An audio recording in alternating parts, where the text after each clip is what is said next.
This hearing of the Subcommittee on Delivering on Government Efficiency will come to order. Welcome, everyone.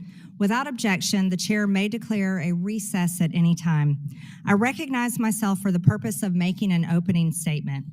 Good morning and welcome to another DOGE Subcommittee hearing where we will highlight more abuses of your tax dollars. The left has funneled hundreds of billions of federal tax dollars through non-governmental organizations, NGOs, to push destructive policies and line the pockets of their friends and allies. This NGO scheme demonstrates massive waste and abuse of federal resources. Today's hearing will bring transparency for the American people. We will expose the corrupt ties that bind left-wing NGOs, Democrat elected officials, Democrat political appointees, and the deep state bureaucrats who write grants and contracts. Corrupt backdoor deal-making has exploited the taxpayer purse to achieve policy ends opposed by the very Americans forced to fund them. Whether by pushing green energy scams or facilitating the resettlement of millions of illegal aliens into American towns and cities, the alliance between big government and allied NGOs has been highly effective and has been flying under the public's radar for far too long. But today, we are going to draw back the curtain. The scheme works in a cycle, as shown here. Democrat administration officials work with leftist NGOs to implement programs in a manner that ensures those NGOs receive massive grants and contracts. The leaders of those recipient groups then turn around and donate to Democrat political campaigns. This intricate web of connections is how elected and appointed Democrat officials and allied NGOs work together. Federal agencies fund the NGOs, and the NGOs shape the agency's behavior. It can be hard to tell where the government ends and the NGO begins. The nonprofits essentially serve as an arm of the government. To put it another way, if the permanent bureaucracy is the de facto fourth branch of the government, then these leftist NGOs are the fifth. Our witnesses today will describe how the left has funneled hundreds of billions of U.S. tax dollars through NGOs, discuss the destructive policies this has enabled, and detail the damage done to our country. So-called green energy NGOs are among the worst offenders. They have used federal dollars to destabilize the U.S. power grid and energy dominance, while raising energy costs on Americans. The Biden EPA steered billions in U.S. tax dollars to leftist climate NGOs via a $20 billion slush fund known as the Greenhouse Gas Reduction Fund, GGRF. Like-minded nonprofits were enlisted to implement President Biden's Green New Deal scam. While we are grateful to the Trump administration and EPA Administrator Lee Zeldin for shutting it down and quickly terminating these grants, further accountability is necessary. The full Committee on Oversight and Government Reform is investigating Biden's GGRF. We know that all the awardees are connected to both the Biden administration and Democratic donors, and that they sit on each other's boards in an incestuous circle. Today, we will shine light on this dynamic. Take, for example, who the Democrats choose to bring in as their witnesses. Someone so entrenched into the system that she was a director at the U.S. Department of Housing and Urban Development, a leader of a housing organization that lobbied for more federal spending, and now a nationally renowned nonprofit leader who donates to Democrat campaigns. Other examples include many green NGOs that employ former Biden administration officials. These people wrote the rules for this climate grift in which they now partake. As government officials, they were paid by taxpayers to conduct the grift. Now taxpayers are funding the grant awards that pay their salaries. This cash grab was so large that some nonprofits were birthed solely to get in on the game. One newly created nonprofit, Power Forward, received an astonishing $2 billion from Biden's EPA despite having just been formed.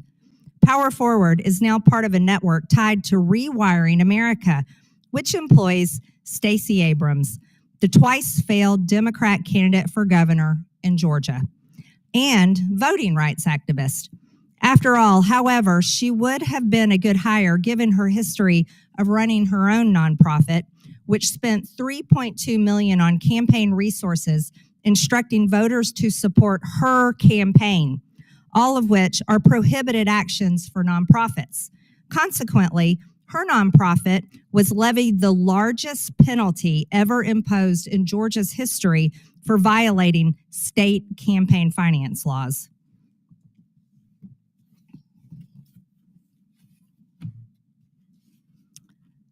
This is the circle of life. Climate and energy is just one area where the entrenched bureaucrats and political appointees have partnered with NGOs to do the left's bidding. Illegal immigration is another. Federally funded NGOs have egregiously abused tax dollars to fund the invasion at our southern border by providing housing, transportation, legal services, and more to shepherd illegal aliens across our border and settle them in our country. These NGOs support the cartels in their mission to invade our country.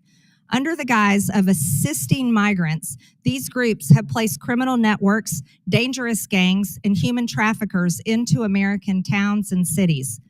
Think about this. The American people's hard-earned taxpayer dollars have been used to literally import rapists, murderers, and terrorists from around the world straight into our communities. Where were these NGOs when 22-year-old Laken Riley was violently murdered by an illegal? Where were these NGOs when 12-year-old Jocelyn Nungare was brutally raped and murdered by one of these illegals? And where were these NGOs when 20-year-old Kayla Hamilton was raped and strangled to death by an illegal? Where were these NGOs over the weekend when the illegal alien launched Molotov cocktails into a crowd in Boulder, Colorado, intentionally injuring a dozen Americans in an anti-Semitic attack? I'll tell you, they were continuing to receive taxpayer dollars to import more of these illegal alien monsters to commit more heinous crimes against our people. Many Americans are familiar with the more egregious offenders.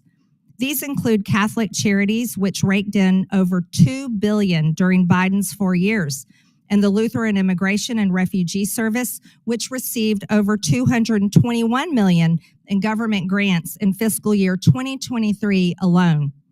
But many American taxpayers are still unwittingly funding this sort of illegal activity through the United Nations, which is the conduit for much of the funding NGOs use to resettle in our country. Americans are likely unaware that their tax dollars are funding UN efforts such as the cash and voucher program involving 624,000 illegal aliens crossing the border just last year. This $372 million program provides prepaid debit cards and cash in envelopes to illegal aliens to facilitate their movement to and through the U.S. border. The American taxpayer is funding groups that start the migration, the groups that show people how to cross the border by evading U.S. immigration laws, these groups that have been bused and flown illegal aliens, many of them dangerous, into America. Whether exploiting taxpayers to push illegal immigration or fake environmental justice, the left's NGO scheme seeks to destroy our country and fundamentally alter the American way of life. This ongoing waste and abuse of taxpayer resources must end. The Trump administration is turning the tide, and today's hearing is intended to expedite the effort to drain these slush funds dry. If we don't, Democrats can't wait to return to power and continue funding their NGO friends through slush funds and stop deportations. Keep these illegal alien criminals in our country, and of course, fund the Green New Deal scam again. And with that, I yield to the ranking member Stansbury for her opening statement. All right. Well, good afternoon, everyone. Welcome indeed to the DOGE subcommittee. It's always an interesting journey here. Madam Chairwoman, before we get started, I want to take a moment to observe that this very subcommittee was created in January to act as the congressional tip of the spear for DOGE and Elon Musk's efforts inside the federal government, which our GOP colleagues were falling all over themselves to get in on the action. And in fact, I don't know if you know this, Madam Chairwoman, but one of your own GOP members who couldn't get on the committee actually contacted me to see if I could help because they were so desperate to participate in this activity. But here we are. I feel like we should play a breakup song in the midst of the breakup of the GOP with Elon Musk and DOGE, and yet still the zombie lurches on. And you know, I think it's interesting that people are barely saying his name in these halls, and this subcommittee barely has any credibility at this point. And Elon Musk still hasn't appeared under oath in front of this committee or anybody here in Congress. And in fact, Donald Trump himself apparently asked his own aides this week if DOGE was, and I quote the president, bullshit. Donald Trump asked if DOGE was bullshit. Meanwhile, our friend, Mr. Musk, is going crazy on Twitter. We just checked. He's still going at it. And he literally has been tweet storming the GOP for the last 24 hours. And he says, I'm sorry, but I just can't stand it anymore. This massive, outrageous, pork-filled congressional spending bill is a disgusting abomination. Shame on those who voted for it. You know you did wrong. You know it. And you know what I find interesting about his tweet is that he says, I'm sorry, I just can't stand it anymore.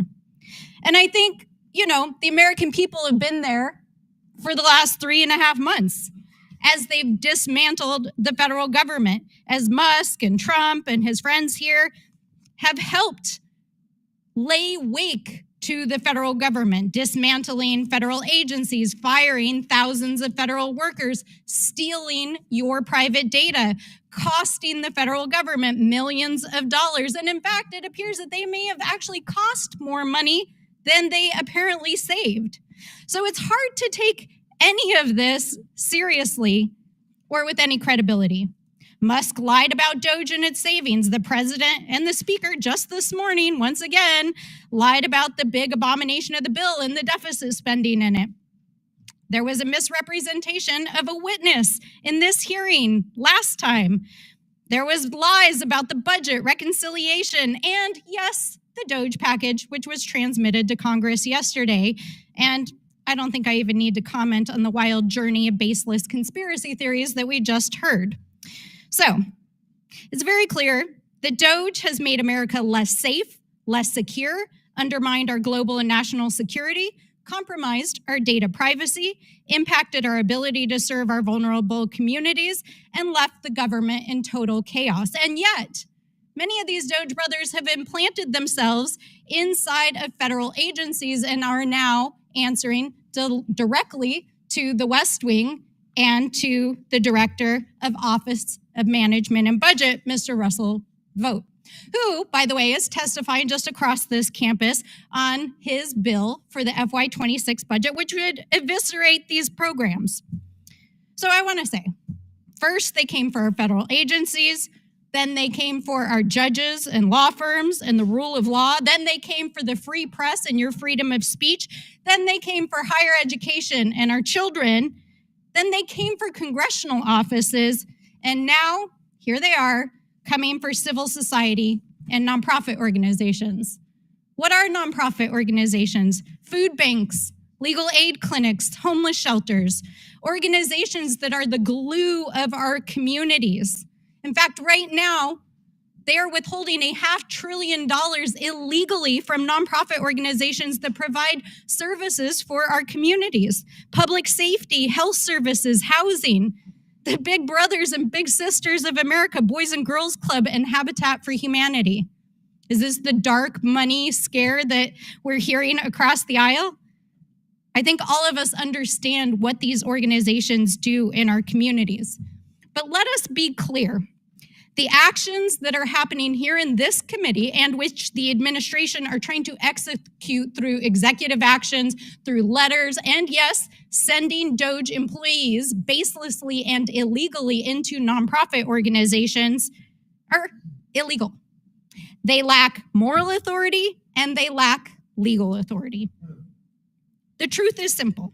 Neither the president nor any other executive branch official has the power to unilaterally revoke an organization's tax-exempt status or to use these authoritarian tactics to try to intimidate our nonprofit and civil society organizations. And we will dive deeper into that topic and your rights during this hearing.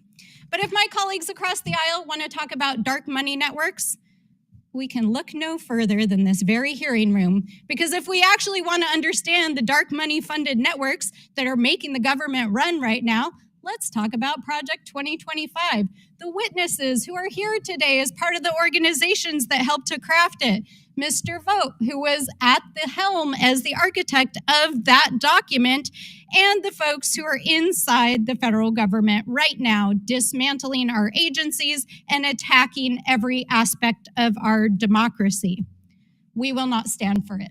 And with that, Madam Chairwoman, I yield back.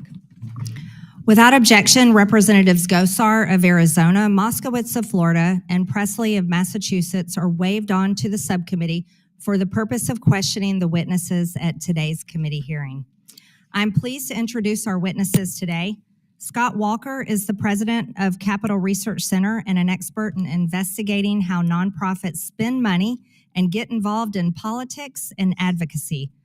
Mark Krikorian is the executive director of the Center of Immigration Studies and is an expert on the issues of immigration and border security. Daniel Turner is the founder and executive director of Power the Future and an expert in energy and environmental issues. Diane Yentel is the president and chief executive officer of the National Council of Nonprofits. Again, I want to thank all of you for being here to testify today. Pursuant to Committee Rule 9G, the witnesses will please stand and raise their right hand.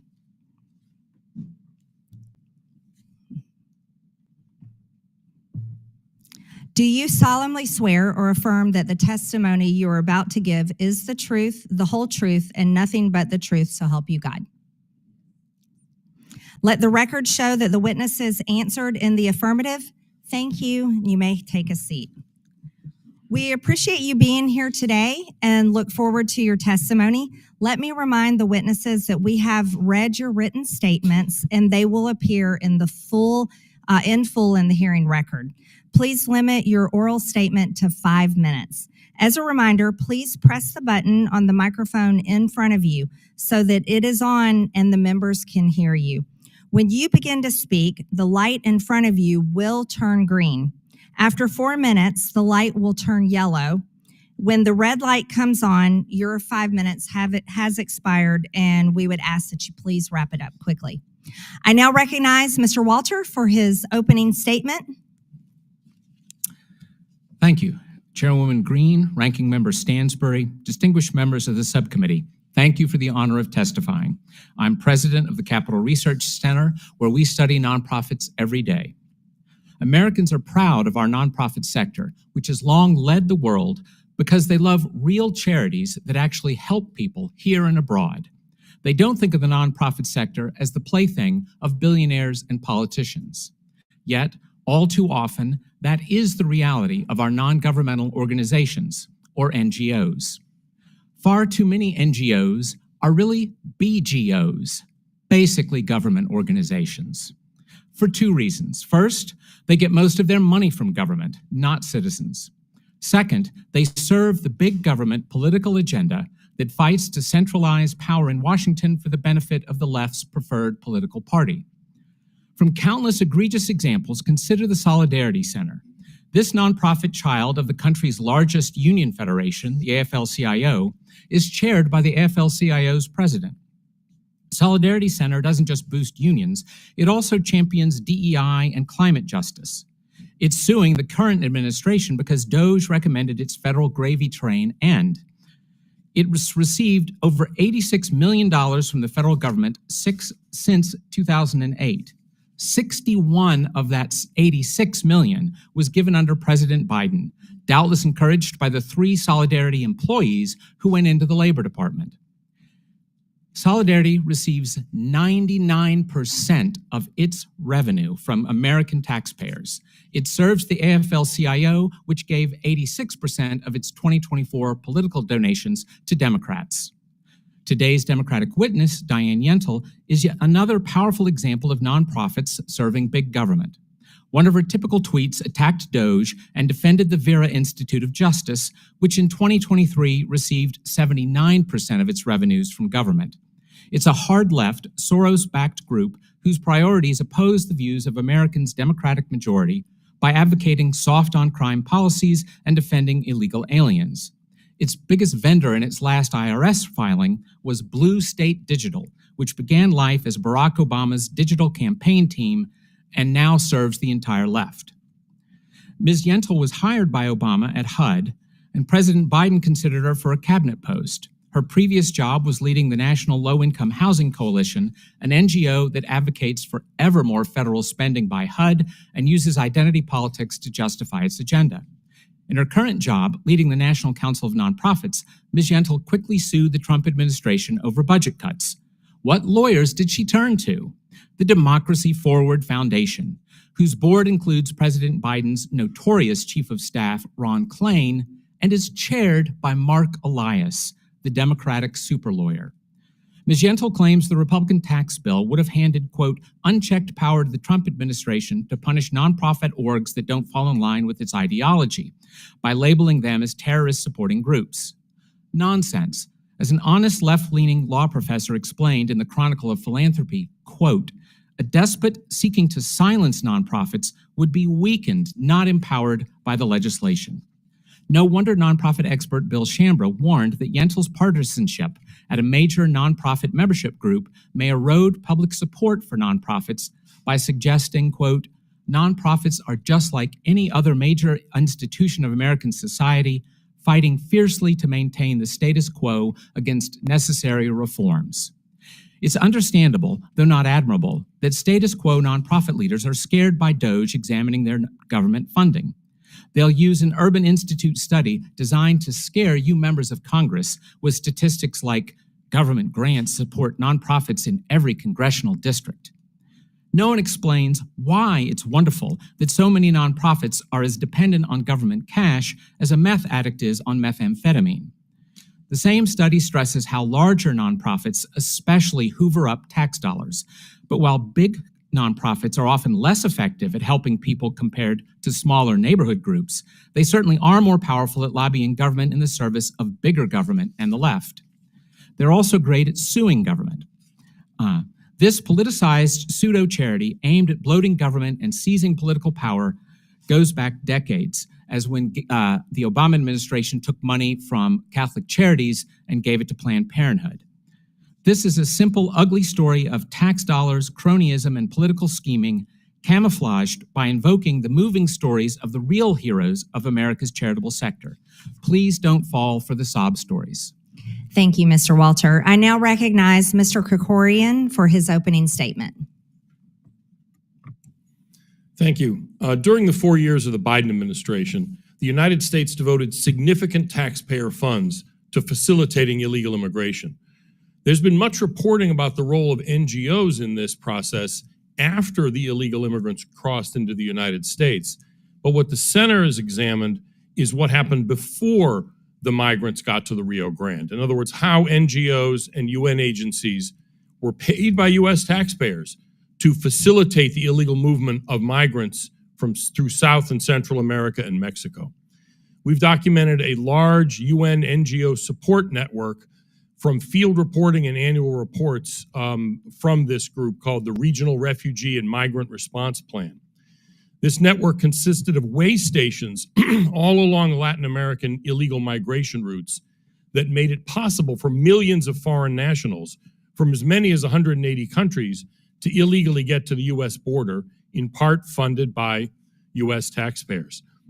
Some of these funds were provided directly to NGOs by the State Department's Bureau of Population, Refugees, and Migration, or USAID. Other funding was sent indirectly through our funding of UN agencies, which then in turn funded NGOs. This often was described as merely humanitarian assistance to people who would travel anyway. But in reality, this amounted to a coordinated, well-funded assistance designed to undermine U.S. immigration laws. Starting in South America and Central America, NGOs handed out millions of dollars worth of supplies designed to assist recipients in their plans to illegally breach the borders, not just of the United States, but of half a dozen countries along the way. Just a couple of examples. In Colombia, in northwestern Colombia, the center found NGOs working in coordination with a paramilitary drug smuggling group called Clan del Golfo, also known as the Gaitanistas, which controlled the smuggling routes in those areas. To get an idea of how this worked, there's a town in northwest Colombia called Necoclí, which is a major staging area for migrants trying to cross the Gulf of Urabá to get to the jumping off point for trips through the Darien Gap. Well, our researcher went to Necoclí and found what amounted to kind of a swap meet or farmers market of NGO groups with booths of UN and NGO organizations there to provide assistance. Just a couple of examples, the Florida-based NGO Cadena was set up in a booth next to the Silver Spring-based Adventist Development and Relief Agency, and there were many other US-based and overseas-based groups there. And they provided a variety of services, assistance on how to make it through the Darien Gap, food, dry socks, backpacks, etc. When they crossed that Gulf of Urabá, they're still in Colombia, and they get to the village of Akandi, which is where you jump off to go to the Darien Gap. And there, the NGO UN group, the camp, was in a camp where the security for the camp was provided by this drug smuggling gang. In other words, and it's not clear to us, we don't have evidence of this, but it seems likely to me that NGOs and the UN paid for the security by paying this drug smuggling gang for security for this jumping off point.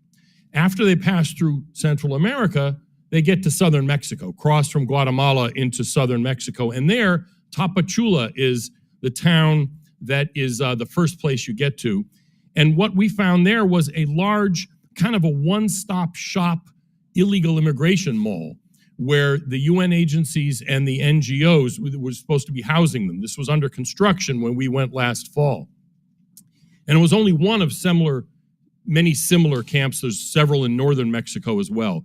Especially curious in Tapachula was an NGO funded by the UN, which means funded by the US, which provided repressed memory therapy for illegal immigrants who had been rejected for asylum by Mexico, which they do in order to be able to make it through Mexico without hassles. They had been rejected. They went to the repressed memory therapy and got a certificate that they had forgotten about the persecution they had suffered, and now they remembered it, and so they went to their appeal and they got their asylum status. So throughout Latin America, these networks funded in part by US taxpayers have made this flow of illegal immigrants possible. And yet oversight has remained absent, and Congress has not cracked down and insisted that recipients of funding not engage in promoting illegal immigration. Thank you, Mr. Krikorian. I now recognize Mr. Turner for his opening statement. Madam Chairman Green, Ranking Member Stansberry, good afternoon, and thank you for the opportunity to appear before the committee today. Three words often heard in tandem with DOGE are waste, fraud, and abuse, and I hope my testimony can shed light on the third word, abuse. I started my organization, Power the Future, to advocate for energy workers in rural America, and it has come to light that on the other side of that fight, the climate movement received billions from taxpayers, and that is the abuse I wish to highlight. The 2022 Inflation Reduction Act set aside hundreds of billions of dollars for the green agenda. The Environmental Protection Agency received tens of billions. As reported by the Washington Free Beacon, a staffer from an environmental group called the Coalition for Green Capital named Jahai Weiss joined the Biden EPA to direct $27 billion in green funding. For context, $27 billion is larger than the budgets of the Departments of Treasury, Interior, and Commerce. Yet Mr. Jahai went through no confirmation process, and his decision to direct tens of billions to organizations of his choosing had no congressional oversight. And conveniently, under his tenure in this new EPA role, $5 billion was granted to his former organization, the Coalition for Green Capital. The abundance of green dollars created a new pernicious mechanism: create a group for the sole purpose of getting government grants. For example, Power Forward Communities was only a few months old when it applied for and received nearly $9 billion to distribute at its own discretion. And one lucky recipient was an organization affiliated with two-time Georgia gubernatorial candidate Stacey Abrams. With only $100 in the bank, this group received $2 billion.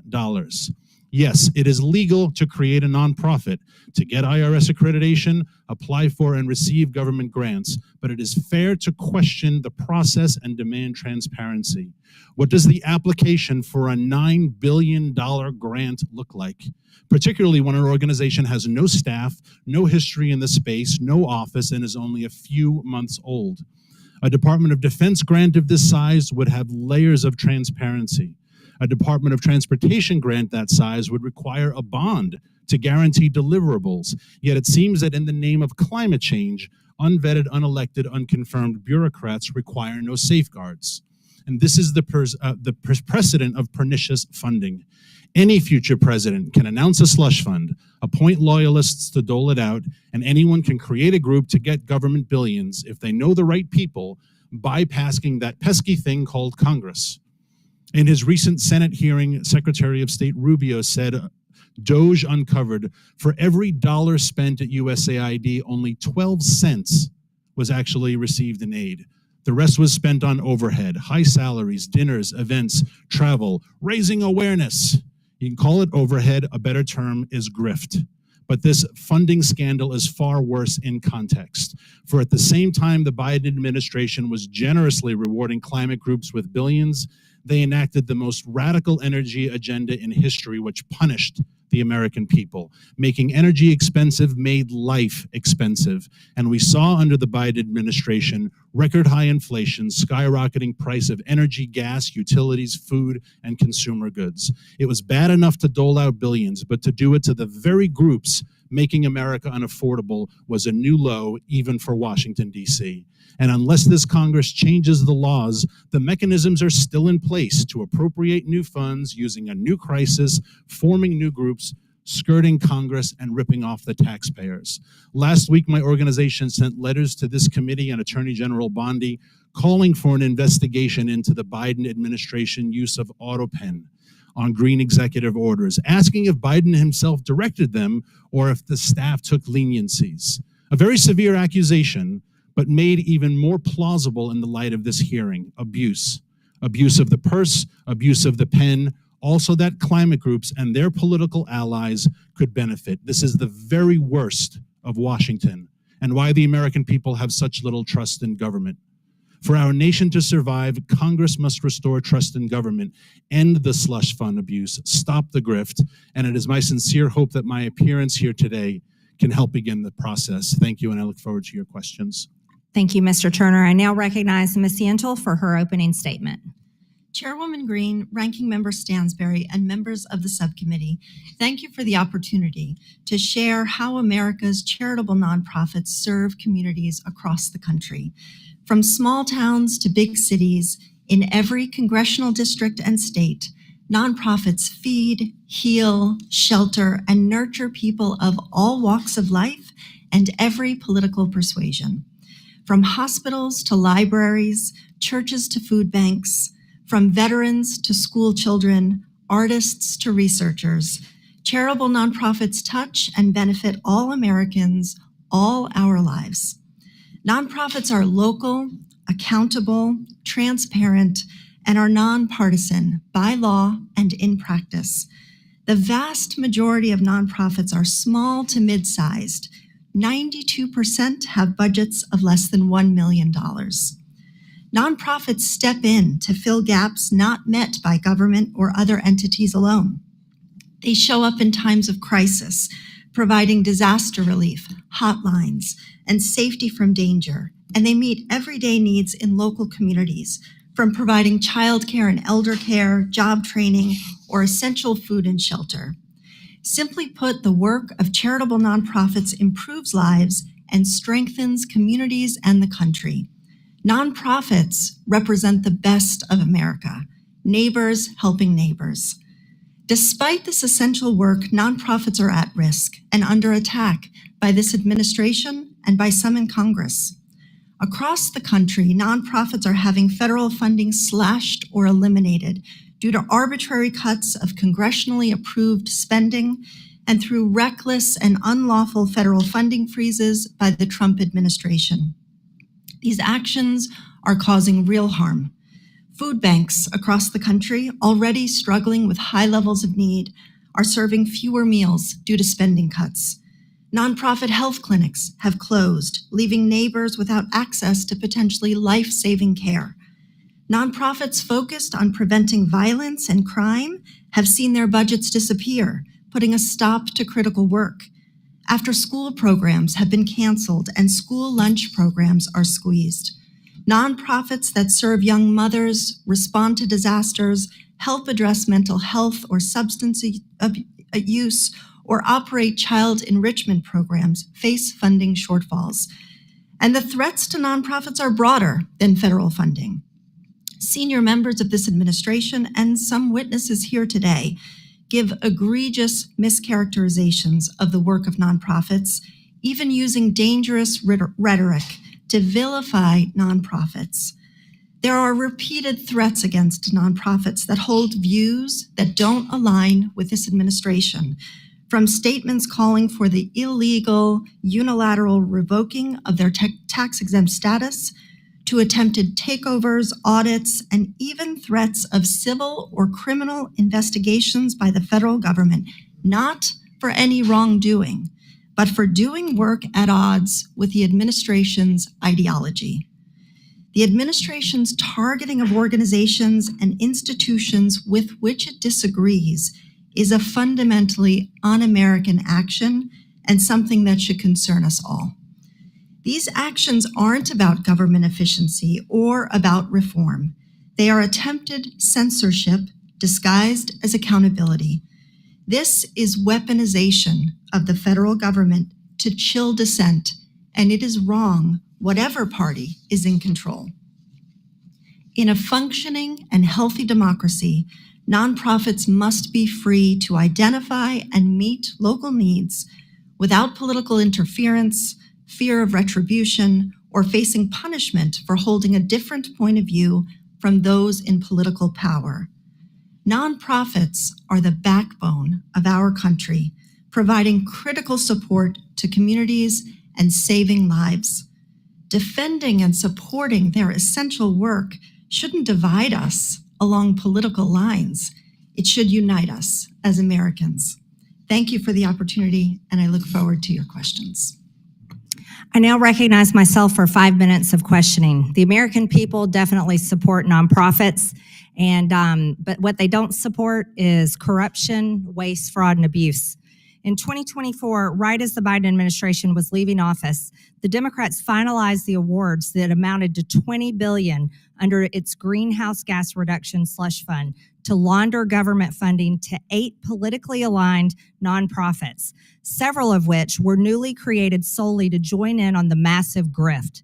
One of these awardees is Power Forward.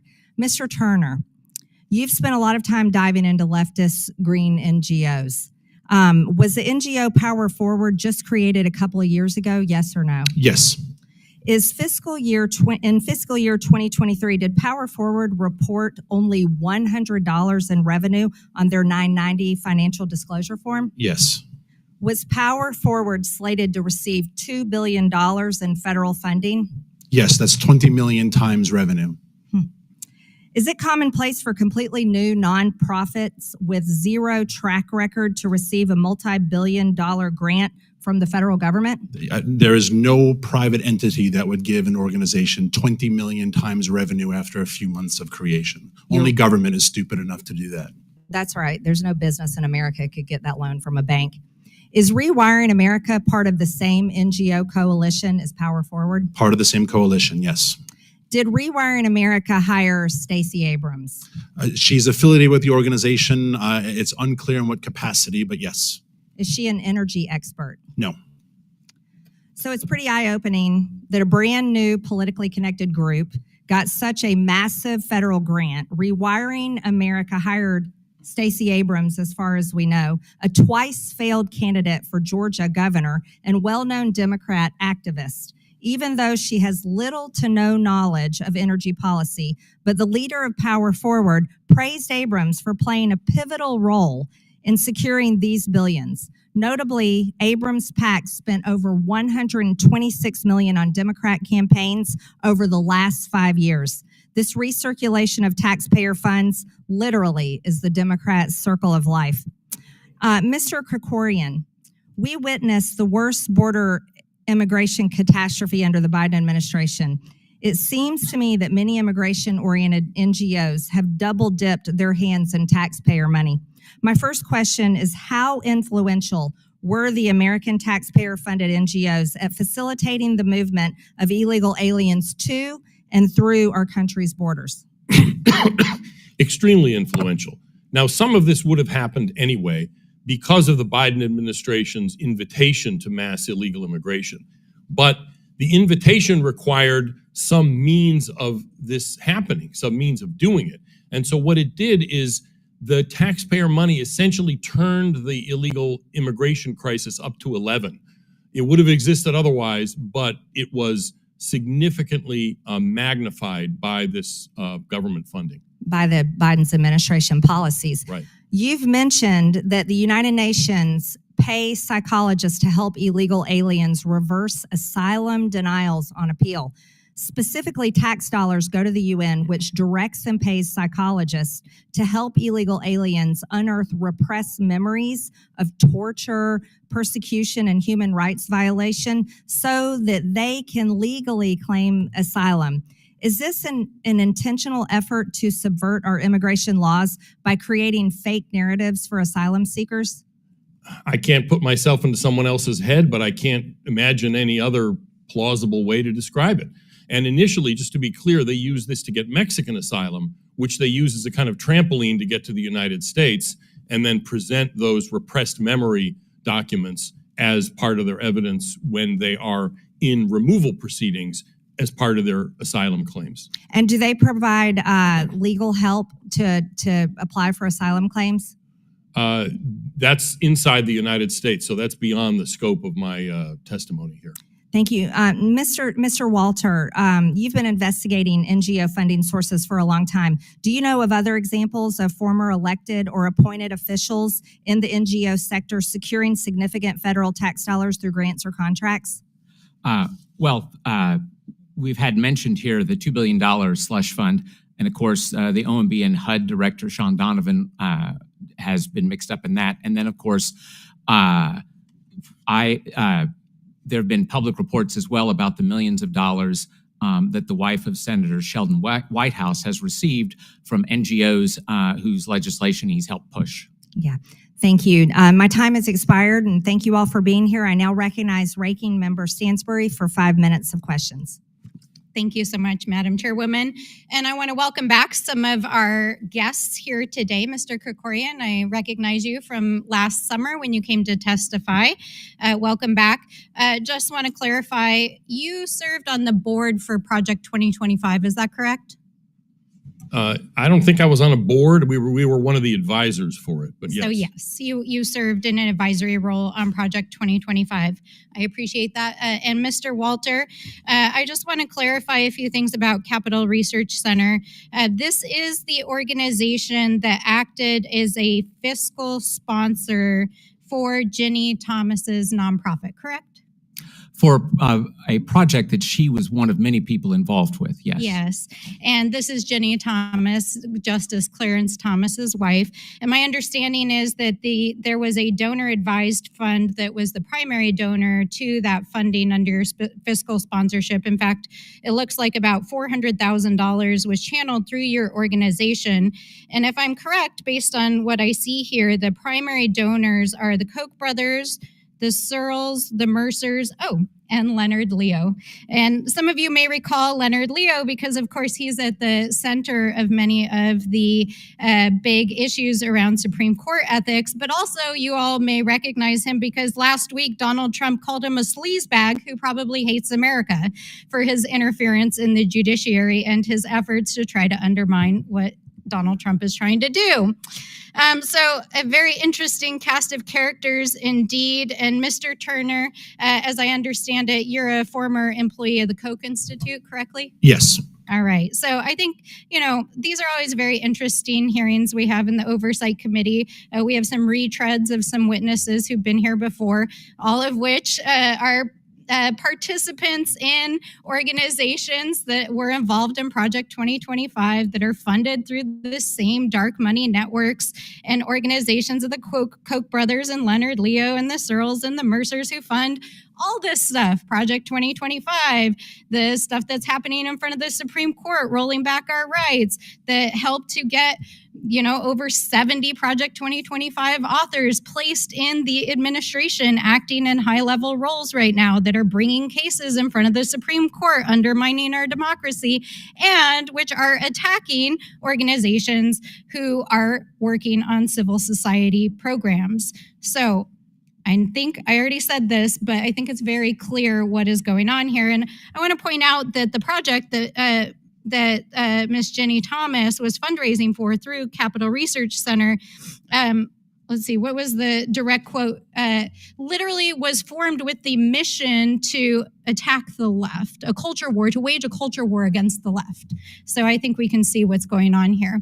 But this is not a joke, right? Ms. Yentel, you're here in your role of helping to advise nonprofit organizations and provide institutional infrastructure. I know there's been a number of untrue things said here today, both about your own professional background, as well as the affiliated organizations that help to support our small nonprofits across the country. But I think it is really important, and this is a message we want to drive home today, that the attacks on nonprofit organizations that the Trump administration is undertaking, including trying to find executive authority to take away tax-exempt status, are both illegal and immoral. Would you agree? Excuse me. Thank you for the question. Yes, it is illegal for the president or any member of the executive office to direct the IRS to make any changes to the tax status of an individual or an organization. And in fact, the law makes clear that if the president threatens to revoke tax-exempt status from an individual organization, they can be convicted up to 5 years in prison.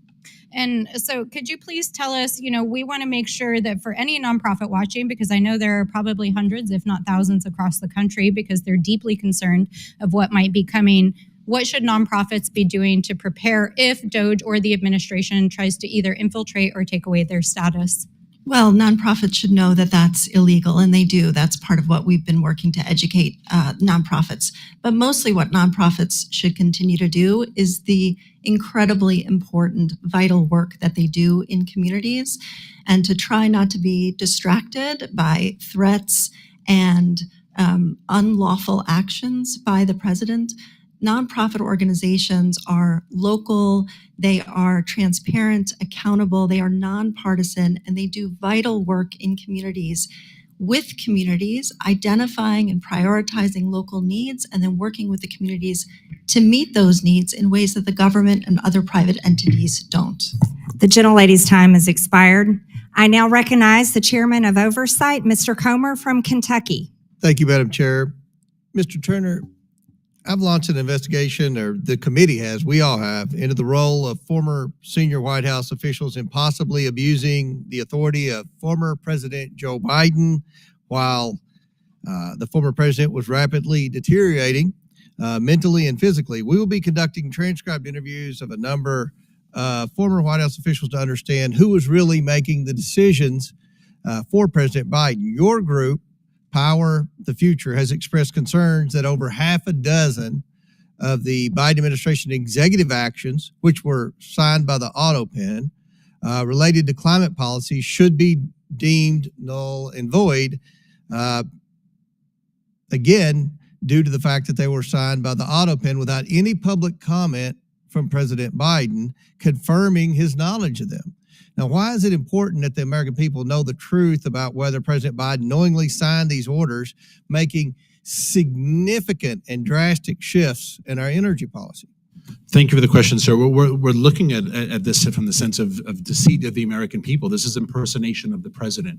Staffers, of course, have a lot of leniency in what they do working on behalf of the president, but these executive orders that we identified, there's no evidence of Joe Biden in first person, in his voice as president, talking about them. And I see some Pennsylvanians on the panel. When you ban the export of liquid natural gas and you never get asked about it in person, one has to wonder if Joe Biden did it or if his staffer did it on his behalf. You specifically expressed concern that President Biden was not aware of that specific action to implement the executive order pausing liquefied natural gas permits. Now, why are you specifically concerned the president was unaware of that specific order? Well, there's an anecdote from earlier this year where Speaker of the House Johnson mentioned he was in a conversation with President Biden and brought it up.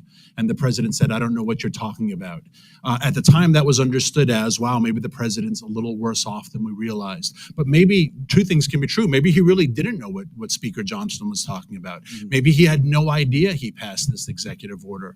And if the president has never asked about it and he hides from the press and there's no opportunity for him to get asked in public about it, how do we know he actually did it? And these are serious executive orders. This is not... It is bizarre. You know, when President Trump signed his executive orders, we saw him sign the executive orders. He had a big event. He was, they were talking about the executive orders. They said, this is what this specific executive order is. We never saw any of that. No, and lives were destroyed, sir. And when you ban the export of liquid natural gas, there are hundreds of thousands of men and women who work in the natural gas industry. Lives are destroyed. People went bankrupt because of that. And we have no evidence that Joe Biden himself actually... We haven't found any evidence either that, and ironically, unlike some of the investigations we've done in the past with respect to the former president, not many of the colleagues on the other side of the aisle are disputing many of the things that have come out in the Tapper book, the things that have come out with statements like what former Transportation Secretary Buttigieg and others have said, that they were shielded from the president. So we look forward to having these staffers come in. Our committee will be conducting transcribed interviews, possibly depositions, depending on how quickly they come in, and hopefully we'll get the truth to the American people. I want to switch gears and talk about the NGOs. The full committee has another investigation into the green energy scam. I don't know how else to put it, known as the Greenhouse Gas Reduction Fund, and the NGOs that receive significant amounts of money through it. Can you tell us a little bit about this? And the NGOs and the left, obviously they advocate for initiatives as an excuse to spend billions in local communities, but enrich themselves too. Who else benefits from these handouts? You know, every Democrat, I know Ms. Stansbury loves government programs. They love to spend money and create bureaucracies, but who really benefits from programs like this specific scam that I talked about? The operatives aligned to these organizations, consultancy groups, PR firms, lawyers, and it's all just an enormous cabal. That sounds like a base for one of the two political parties. 100%. Yeah. Well, thank you very much. We look forward to this committee working to get the truth to American people and try to get spending under control. And we're going to see if these executive orders were really authorized by the president, or if this was being done unilaterally by some unnamed bureaucrats. Madam Chair, thank you for this subcommittee hearing. I yield back. Thank you. The gentleman yields, and I now recognize Ms. Norton from Washington, D.C. Thank you, Madam Chair. Today's hearing is yet another attempt to rationalize the repeated attempts by the Trump administration to destroy the ability of the federal government to address the needs of the American people, spending months denigrating federal employees and gutting the civil services. Not enough for the administration. The president is also attacking universities, law firms, nonprofit groups, and charities in a desperate attempt to control civil society, silence dissent, and seize absolute power. Ms. Yentel, we have heard committee Republicans and their witnesses attempt to villainize DGOs today because they do not want to say what they are really attacking, charitable nonprofits. What are nonprofit organizations and what kinds of work do they do in local communities? Thank you for the question, Congresswoman. Nonprofit organizations are local, transparent, accountable. They're predominantly small or mid-sized. About 92% of nonprofit organizations have budgets of less than $1 million. So they are experts at stretching every dollar for the biggest impact in communities. And they are predominantly in local communities, working with communities to identify and prioritize needs, and then working to meet those needs with the communities. Nonprofits step in to fill gaps that are left by that the federal government and private entities on their own can't meet. So often they partner with government to do the work that they're doing, and they show up in times of crisis. They provide vital disaster relief assistance. They staff mental health hotlines. They provide safety from danger.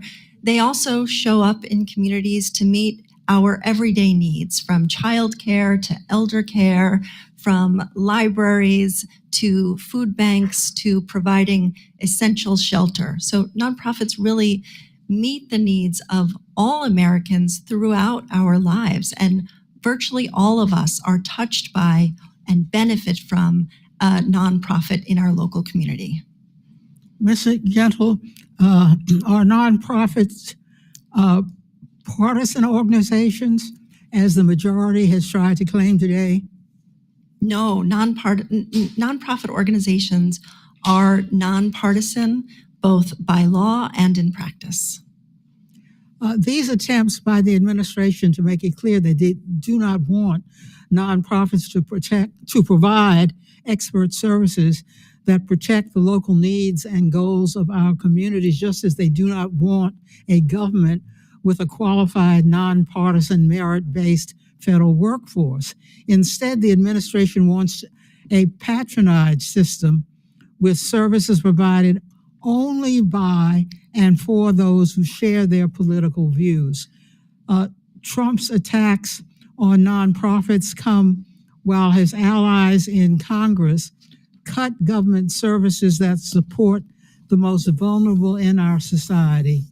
Ms. Yentel, you have referred to nonprofits as America's backbone. Yes. How do nonprofit organizations fill gaps in government services to meet local needs? Well, nonprofit organizations show up to meet local needs in many ways. And the federal government, of course, Congress, appropriates funding. And some, not all, but some nonprofit organizations apply for, through very rigorous processes, to receive federal funding. And if they're found to be eligible and if they're found to be able to meet the rigorous oversight and accountability requirements to receive those funds, they do. And then they put those dollars to good work in local communities, meeting a whole spectrum of needs that are identified by the community. But it's important to know, too, that nonprofits earn these funds from the federal government through the work that they do, and also have a diversified revenue source. So about 27% of nonprofits receive federal funding, earn federal funding for the work that they do. Those nonprofits and the nonprofits that don't receive their funding from a variety of sources, all of them dedicated to meeting local needs and working with the community to do so. The gentlelady's time has expired. I now recognize Mr. Cloud from Texas.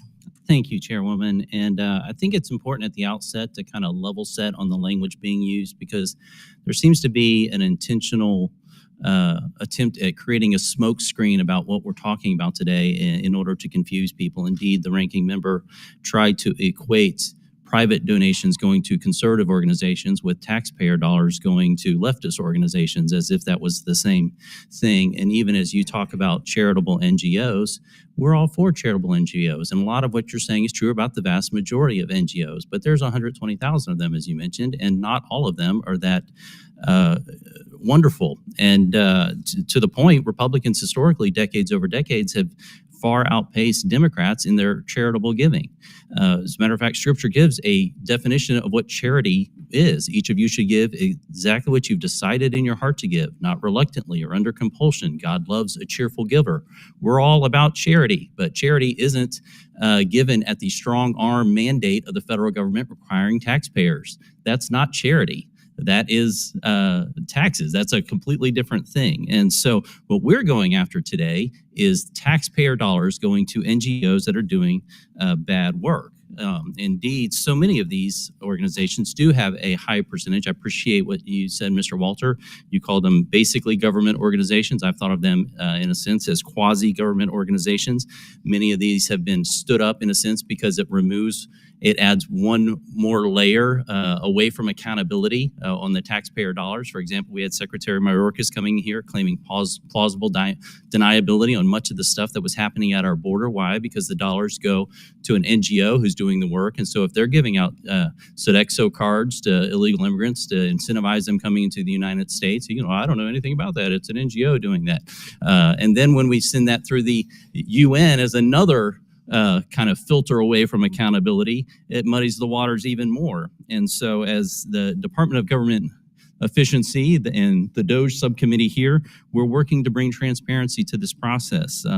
One of the things I wanted to mention was Endeavors. Endeavors was stood up as part of this illegal immigration scheme and this entire industry that was created. Endeavors, I think, approximately had maybe a $40 million operating budget.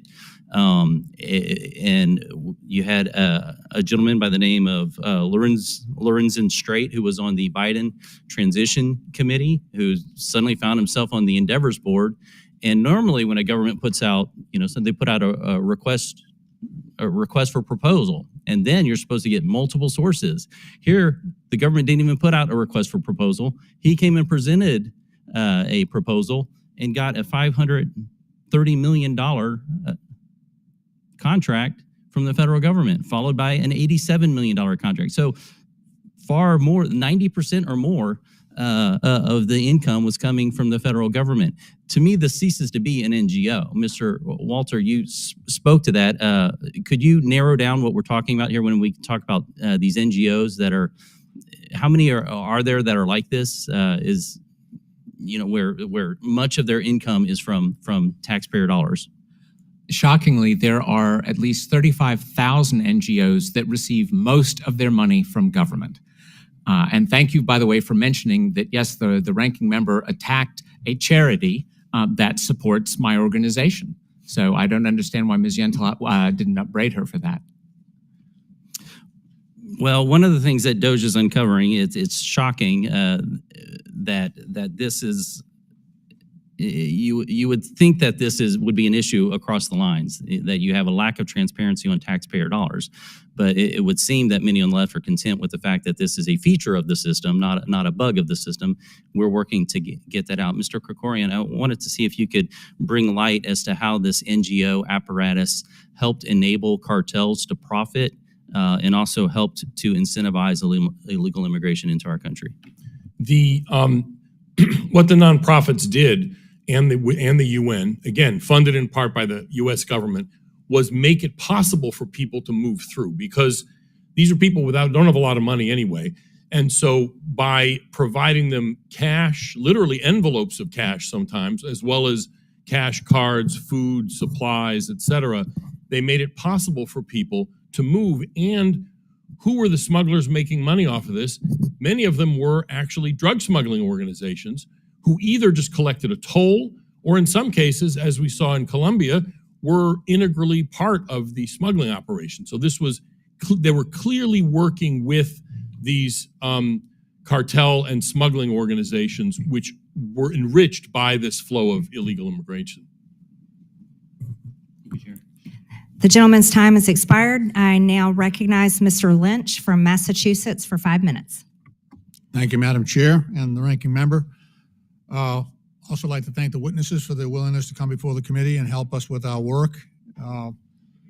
Madam Chair, I just want to describe a couple of documents that I'm going to ask to have submitted into the record by unanimous consent. One is entitled, is the New York Times article dated March 16th.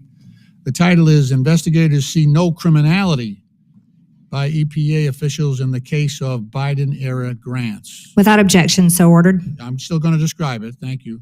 And the subhead says, a contentious investigation that questioned the legality of EPA grants has found very little to even suggest that government employees violated the law.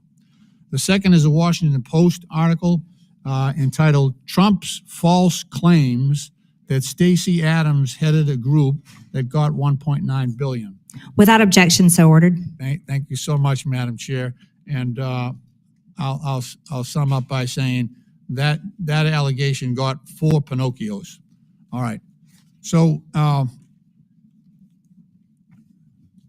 Ms. Yentel, President Trump, Elon Musk, and Doge have decimated essential services, lifeline programs, and services that millions of Americans rely on for food, for affordable housing, and for health care.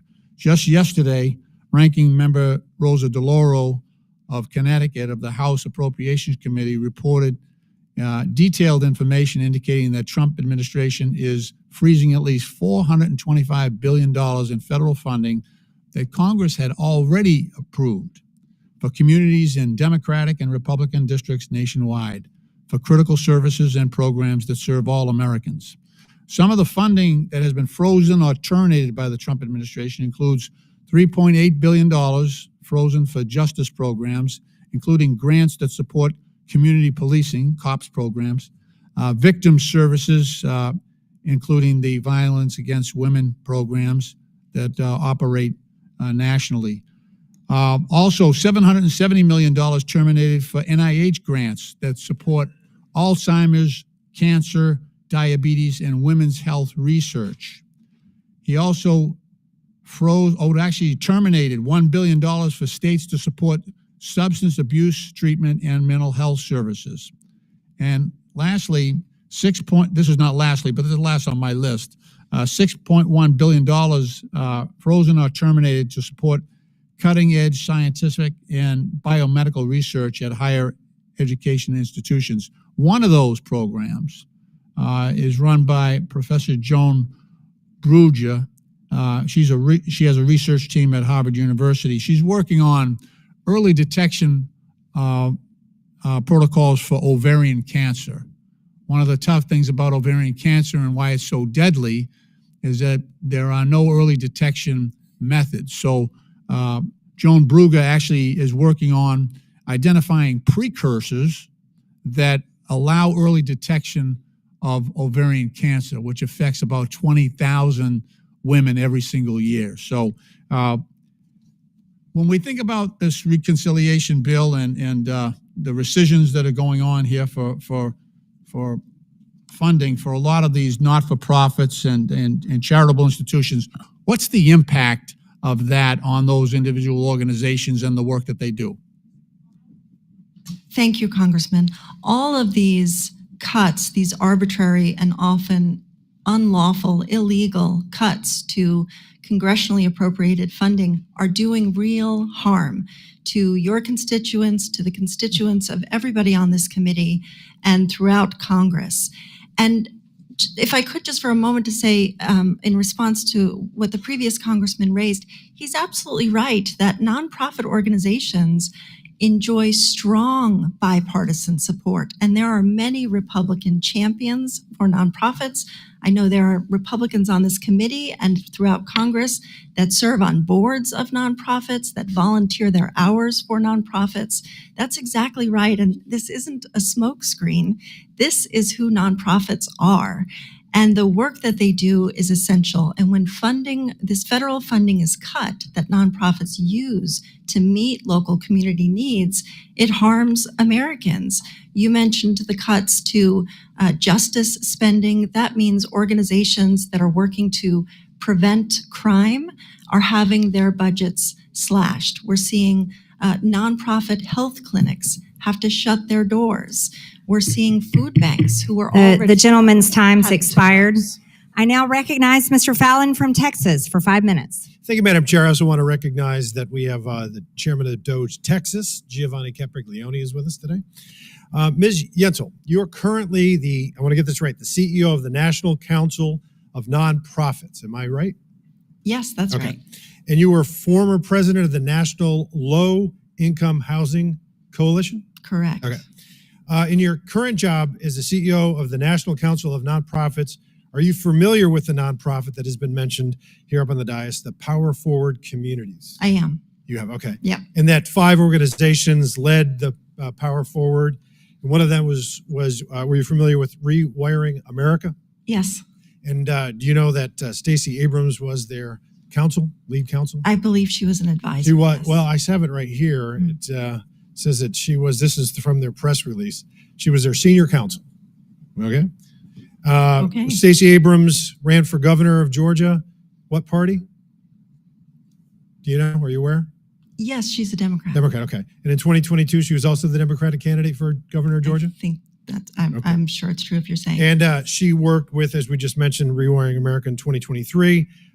Power Forward had a balance of, do you know what the balance was in 2023? We mentioned up here earlier. It was No. $100. And then, and of course, we know in 2020, are you also aware Stacey Abrams campaigned for Joe Biden for president? If you say so. Yeah, she's a Democrat. So, Ms. Yentel, Will the gentleman yield? no, I don't have enough time. I would. If you All want to right. give me an Thank extra you, my minute, I would friend. love to. Okay. Okay.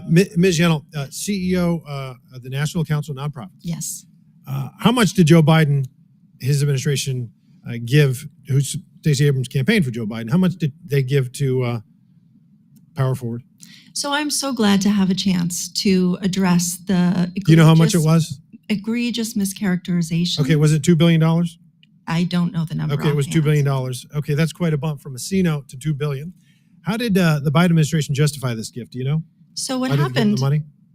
Thank you.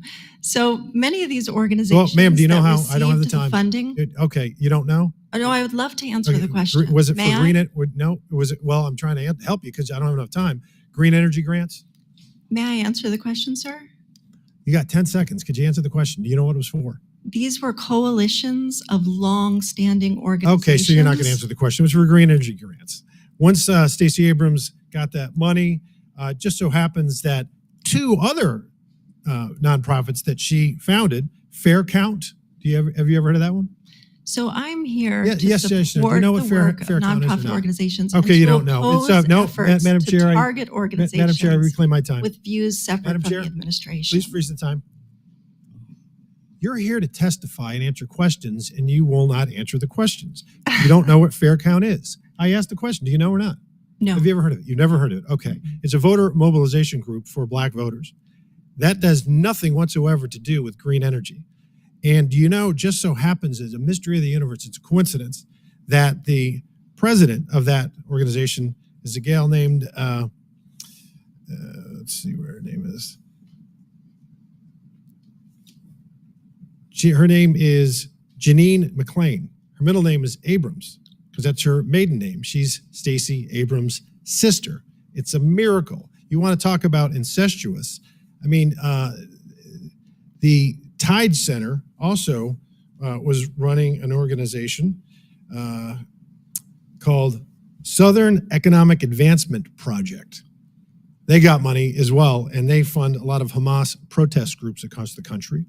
So this is incestuous, Madam Chair. It's backdealing, money laundering from nonprofits. Everyone up on this dais supports true charitable nonprofits, not political nonprofits or basically government organizations, because it's funneling money into the pockets of Democratic activists. Nothing more. Case in point, Ms. Yentel, what is your total annual compensation?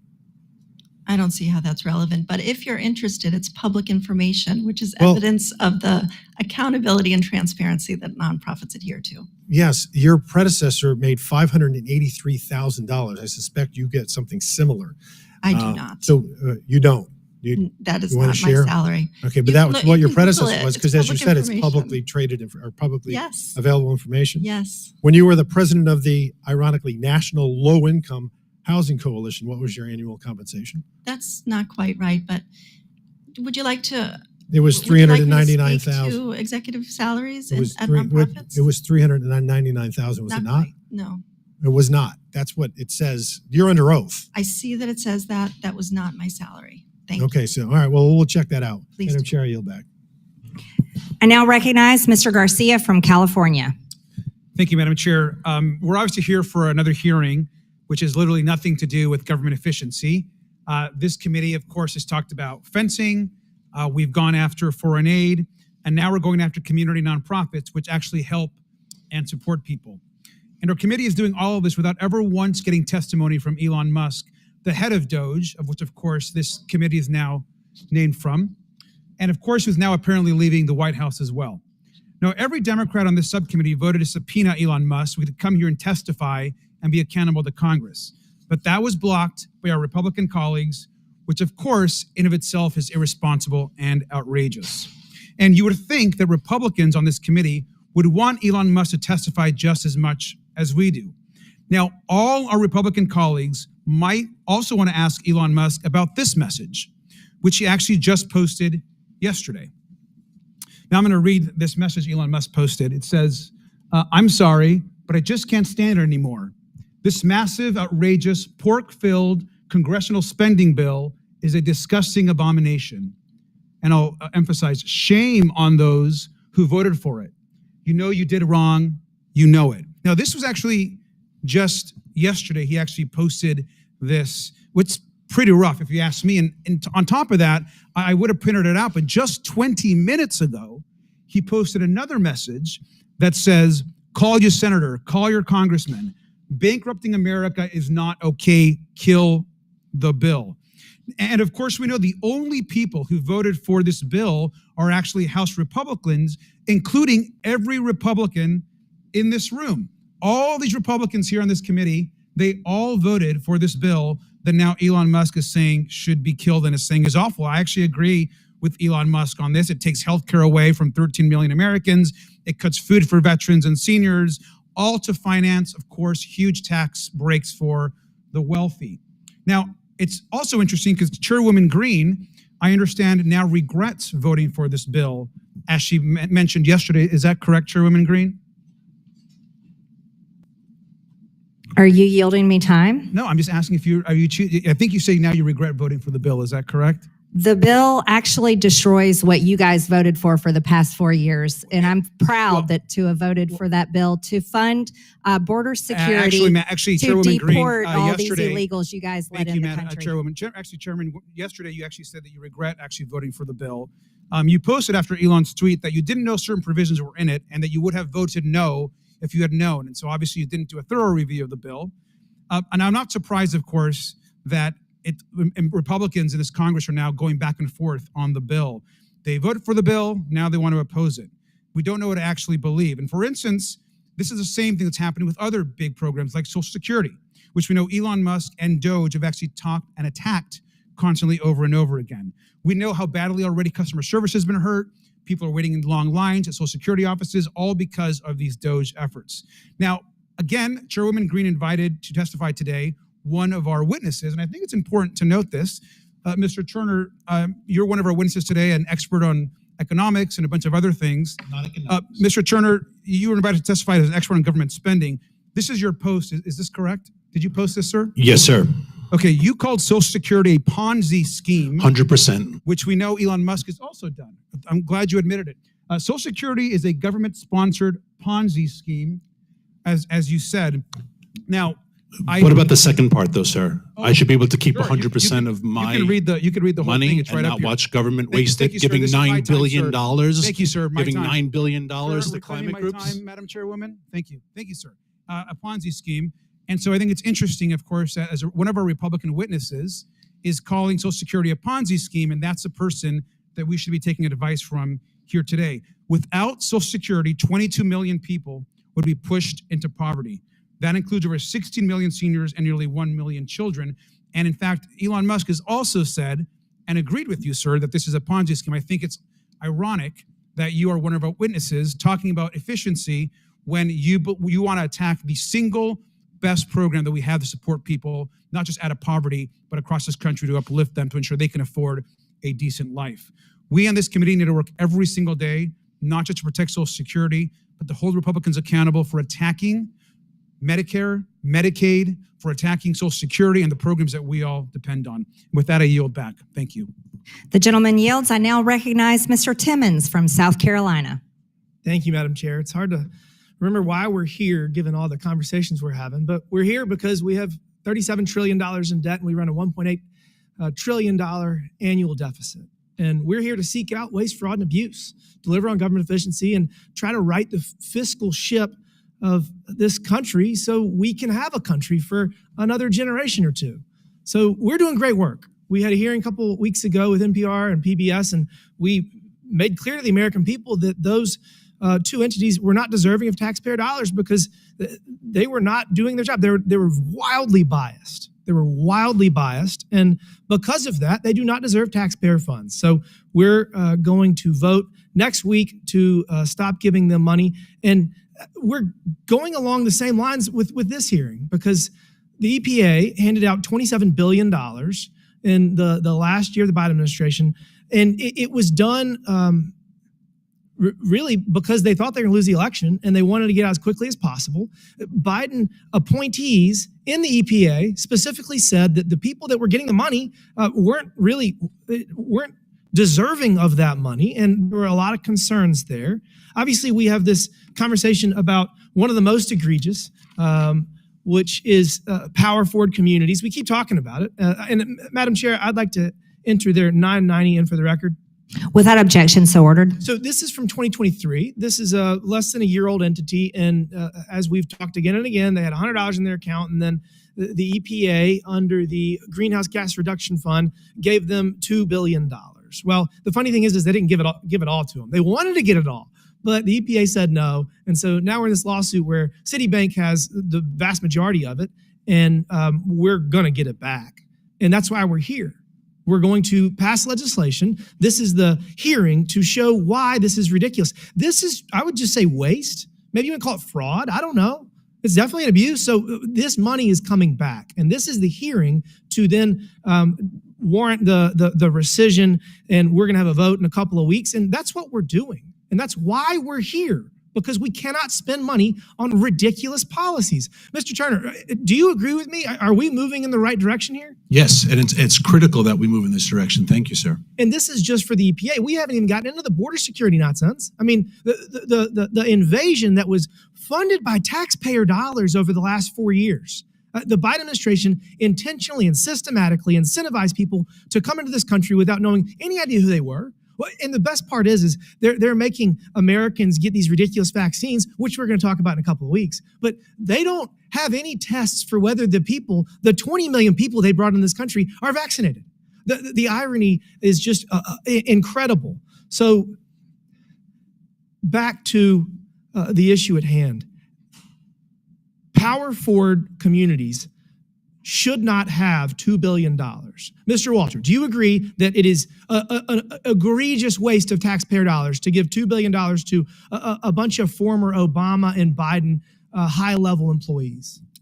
Absolutely. I'll give you a better one. Do you think that they would have gotten this money if they were not the former HUD secretary, the former OMB director, the special assistant to Obama, the former Fannie Mae head for Obama? Do you think that if we just got a random group of Americans and said, hey, you want to go, give clean energy appliances to reduce the carbon footprint of our country to a bunch of poor people? Do you want to go do that? Do you want to apply and we'll give you $2 billion? Mr. Walter, is there any world in which the EPA would have given a random group of people $2 billion? Not at all. And that is a critical part of the NGO sector, in addition to the heroes who actually do charitable work. I'll give you one better. Mr. Turner, should we be giving billions of dollars to 501c3s that have zero other income. 35,000 501c3s have zero other income. They're all government income. Should we do that? No, sir. And if I may, the egregious thing here is that they are bypassing the Congress. If you want to give Stacey Abrams $2 billion, appropriate it.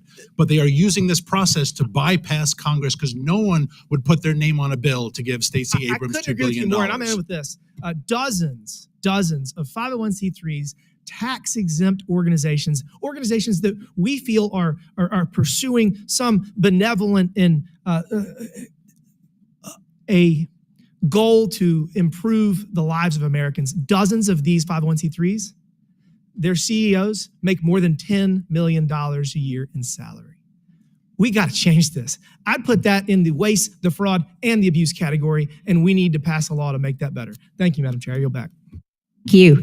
I now recognize Ms. Crockett from Texas. Thank you so much, Madam Chair. It is interesting that we're talking about bypassing Congress. It seems like that's all that has happened, actually, this Congress. In fact, it's why we've had to spend so much time in courts. And thank God that we at least have one branch of government that has decided not to abdicate their duties and has decided that there are things such as, impoundment. And so when Congress does make a decision or does sign something into law or has been signed into law by a president, that you can't just bring in your good little friend who helped you get elected to the tune of $300 billion or $300 million and say, hey, guy, you get to do whatever you want to, despite what these duly elected people have done. But I digress. But I am going to get back to Elon, because Elon is looming over every single Doge hearing. You know why? Because that's supposedly what Elon was heading up. But now they don't want to talk about Elon, because Elon now is a little upset. There's a family spat that's obviously going on, and it is going to play out, it seems like, all over Twitter.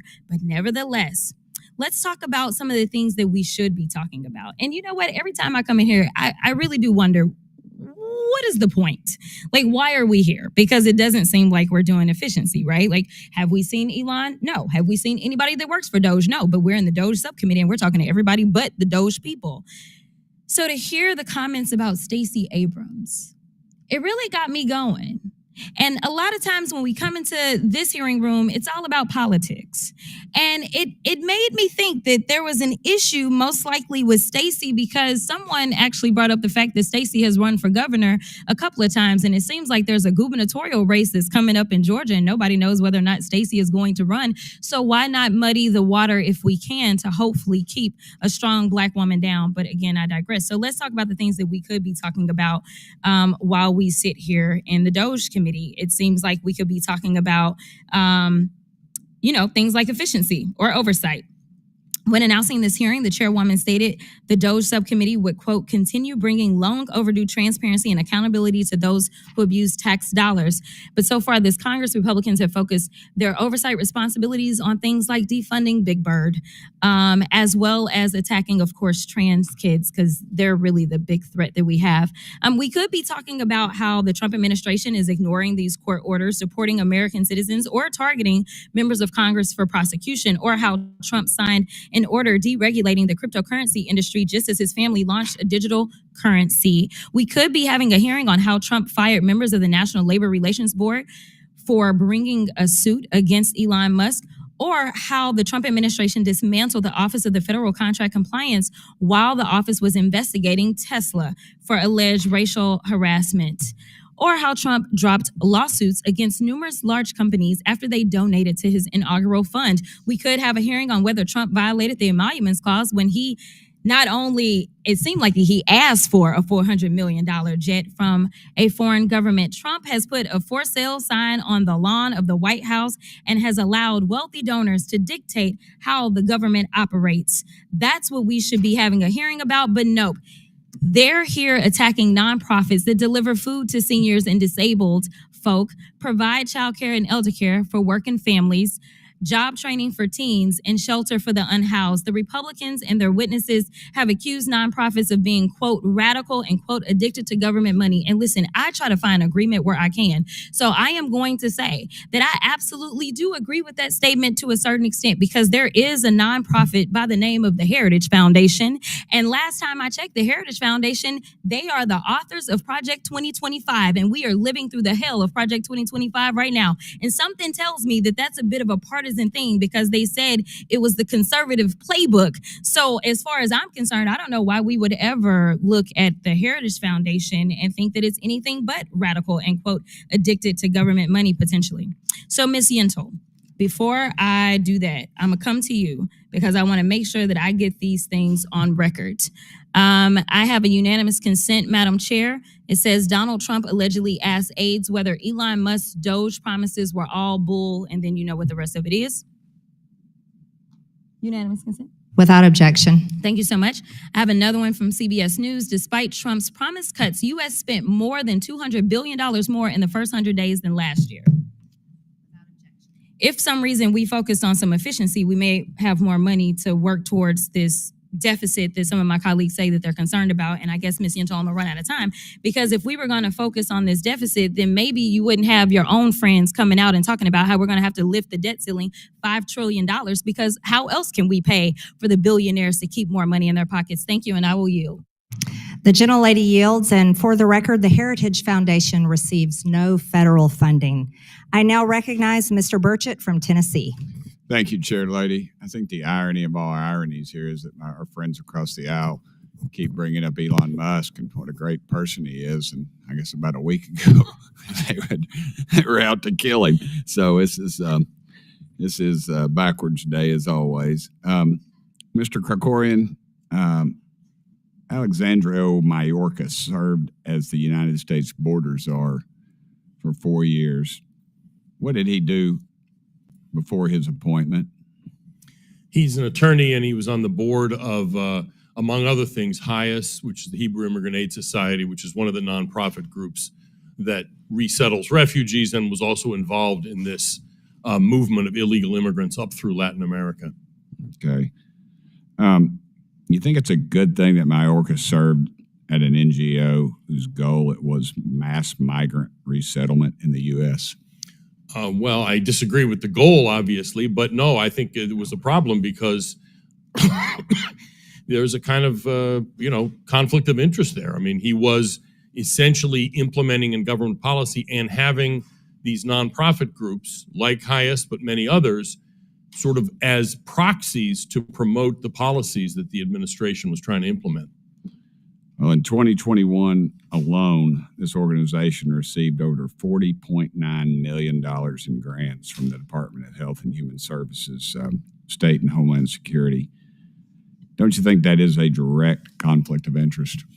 Yeah, in the sense that some of that was spent on migration causes, yes, I think so. And that probably was at least part of the reason that the House impeached Secretary Mayorkas. I guess it's a little bit like a congressman becoming a lobbyist.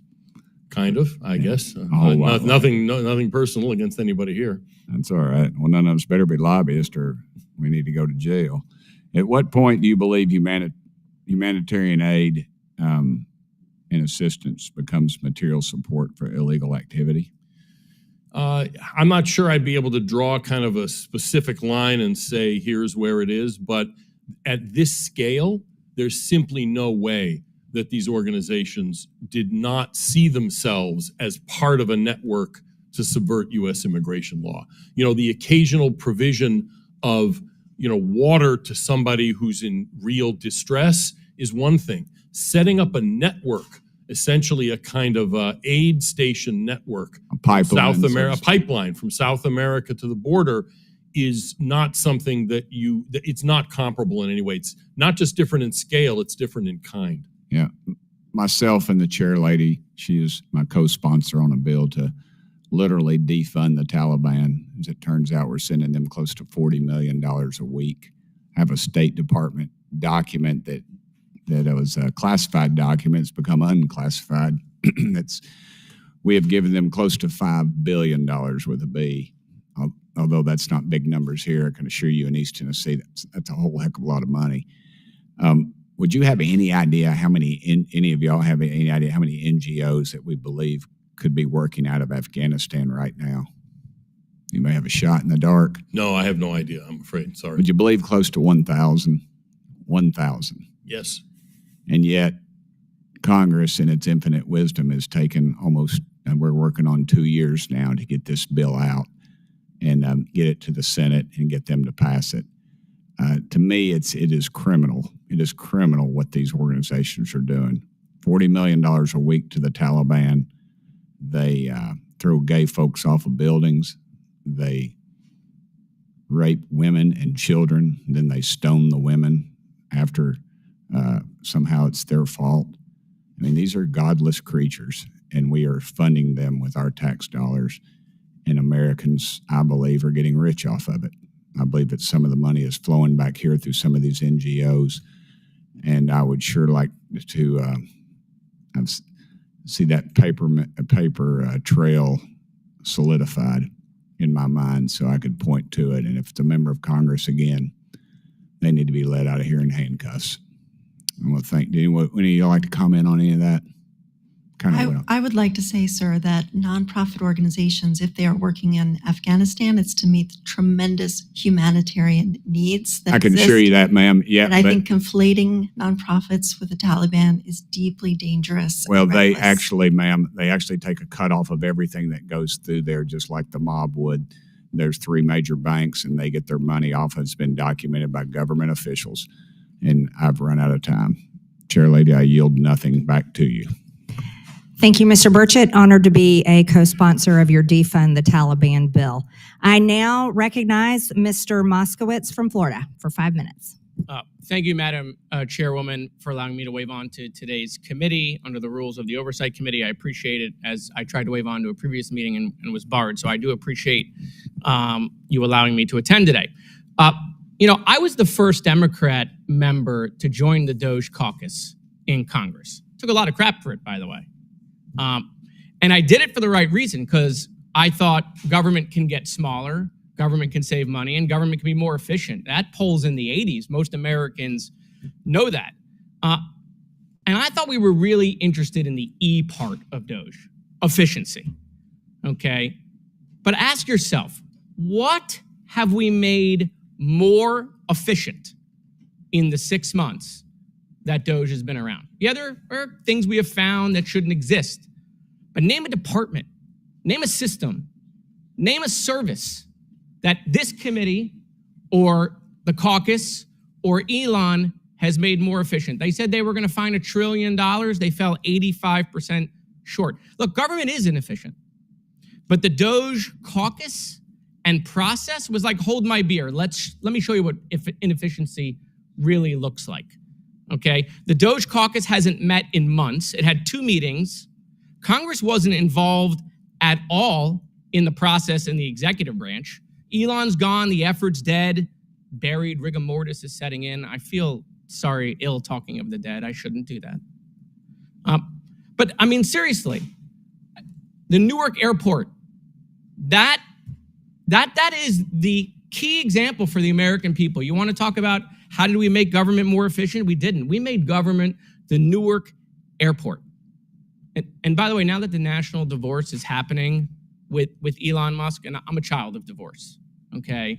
I mean, who's going to get big balls? I'm worried about him in the divorce. The children always get caught in the middle, right? And so I just, if he's out there, I just want him to know we're rooting for him. Certainly, we've not made FEMA more efficient. The administrator apparently doesn't know there's a hurricane season. Wait till he finds out there's 5 categories. We're going to blow his mind. Nothing has been made more efficient by Doge. No new technology in any of these departments, no lower costs, hasn't happened, right? We promised to tackle the national deficit and debt. They haven't done that. They've made it worse by the big, bloated abomination bill, okay? I mean, Elon has turned on them, but he's telling the truth. The bill will add to the deficit and it will add to the debt. And so, listen, I ask my colleagues, point to me one thing we've made more efficient. If you want to drop the E from Doge, because we've not done efficiency, that's fine. We can rename it. We can always rebrand. They're great at that. But nothing has been made more efficient. Here are the wins for congressional Republicans. You ready? They're going to do a $9 billion rescission bill, okay, which they're going to get rid of Elmo, which the American people were clamoring for. Okay, but they're going to add $2.4 trillion to the debt. 9 billion versus 2.4 trillion. And then they want us to cheer for them and give them a trophy like they're a 5-year-old at a soccer game. Everyone gets a trophy for their participation. Okay. By the way, these things I'm bringing up, Republicans themselves, including the chairwoman, have expressed their frustration that Congress has not codified anything at all. And so, look, it's interesting. Elon just retweeted this. When are we going to flatten the curve? It's fascinating. We're using COVID graphics and COVID slogans. This is the debt. This isn't COVID cases. Okay? And yet, my Republican colleagues who've always talked about the debt and deficit. I went out, I bought the debt clock that Thomas Massey wears, $99, by the way. I don't know if that's a great deal, but you know, like 2-hour battery life. He told me you gotta like, if you dim the screen, it'll last a little longer. Wow, it's still going up. Doesn't seem like these DOGE cuts, right, or this rescission bill have handled anything with a debt or deficit. And so, yeah, look, yeah, Elon is, we love dark Elon now. Oh yeah, this is interesting times, right? And Republicans will say, oh wait, he was a patriot. He left his companies, he was doing the right thing. That's what they said for 6 months. Now they're saying, well, he's just mad because he's losing his EV credits. He didn't get his Starlink thing. They got rid of his NASA administrator, okay? Look, we got to do this together, guys, on a bipartisan basis to tackle the debt. I asked the speaker to put a budget commission together to get Democrats and Republicans on a bipartisan basis to tackle the debt, but that bill should die. Thank you, Madam Chairwoman. The gentleman's time's expired. I now recognize Mr. Burleson from Missouri. Thank you, Chairwoman, and thank you to our witnesses for being here. I just want to remind people there's a huge difference between money that an individual voluntarily gives to a nonprofit or charity and the money that is forcibly taken from taxpayers and funneled through this town into a nonprofit or charity. There is a huge difference, correct, Mr. Walter? Absolutely. Mr. Krikorian? Yes, of course. Mr. Turner? Yes. And Ms. Yentel, wouldn't you agree there's a huge difference? There's a difference, sure. Okay, And there's a difference in accounting and auditing and there is. Thank you. oversight and Thank you. I'm going to transparency get as my well. time back here. It's a simple question. So here, with that being said, the problem that it doesn't seem like anyone is recognizing is that we forcibly took money from taxpayers, and then these groups, then it was appropriated through the Biden administration, billions of taxpayer dollars to organizations that were stood up overnight. Organizations that didn't have a long-standing history. These were not nonprofits. For example, the Free Press investigation revealed that of the $27 billion was granted to the through the EPA, $20 billion went out the door to 8 nonprofit groups right after Biden lost the election. $20 billion shoved out the door immediately. Several of them were formed that year, in August or since August of that year. So, Mr. Walter, did your organization, do you guys get billions of dollars when Republicans are in charge? We have never taken a penny from any level of government across 4 decades of existence. Mr. Turner? Sir, if I got $2 billion from the taxpayers, I'd be in jail right now. Mr. Krikorian? We have had contracts in the past with the Census Bureau and the Justice Department, but nobody's given us $2 billion. If you know anybody who's in the market for that, I'm give them my phone number. Yeah, so I think that here's the point to the American people. When the Republicans are in charge, we're not doling out your money to our friends and our family. We're not raiding the coffers. We're not putting America into more debt and more debt and more debt to fund these nonprofits. Look, Mr. Walter, if somebody wants to give to Stacey Abrams' new venture, her nonprofit, they can do that, right? She can stand up a nonprofit. Absolutely. But the question is, Mr. Krikorian, nobody wants to open up their checkbook, right? I wish. Yeah, I've been working on that. And that's the very reason why they come to this town, is to convince lawmakers, their friends, their family member, their ally, to write a check that no one in the private sector would want to write for an effort that no one really would want to believe in. Mr. Turner, is it true that the Biden senior climate policy advisor, Jai Wise, directed $5 billion to Coalition for Green Capital. Yes. And let's point out, she worked for the Coalition for Green Capital, right? She previously worked for them. Yes. So she sent money to the organization that $5 billion. Is that not blatant corruption, Mr. Turner? And not only that, sir, $5 billion is very difficult to spend. $5 billion is an absurd amount of money. We heard a congresswoman talk about the jet that President Trump got. That was $400 million. This is $5 billion. It's impossible to spend $5 billion ethically. Yeah, to put that in context, I remember being in the state of Missouri, and Missourians, at one point, whenever I was a lawmaker, we spent $5 billion for all the school districts in the state of Missouri. Okay, so they funded every school district, the state funds. That was $5 billion. How much money did the Biden administration give specifically to Rewiring America initiative, where Mrs. Abrams was brought on as a senior counsel? Approximately $2 billion. $2 billion. So let me get this straight. Progressive loyalists like Abrams and other senior admin officials left the admin and feathered their nest on their way out with our taxpayer dollars, correct? Correct. Thank you, Madam Chair. I yield back. The gentleman yields. I now recognize Ms. Presley from Massachusetts. Thank you to our witnesses for being here today.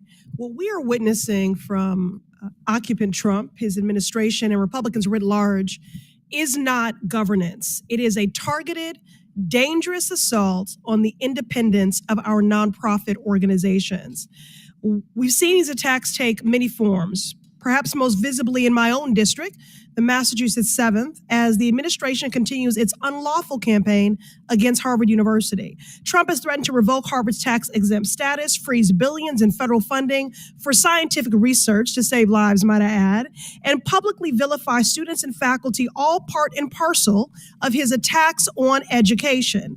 But let me make it plain. This isn't just about Harvard, and it's definitely not about government efficiency, the name of this subcommittee.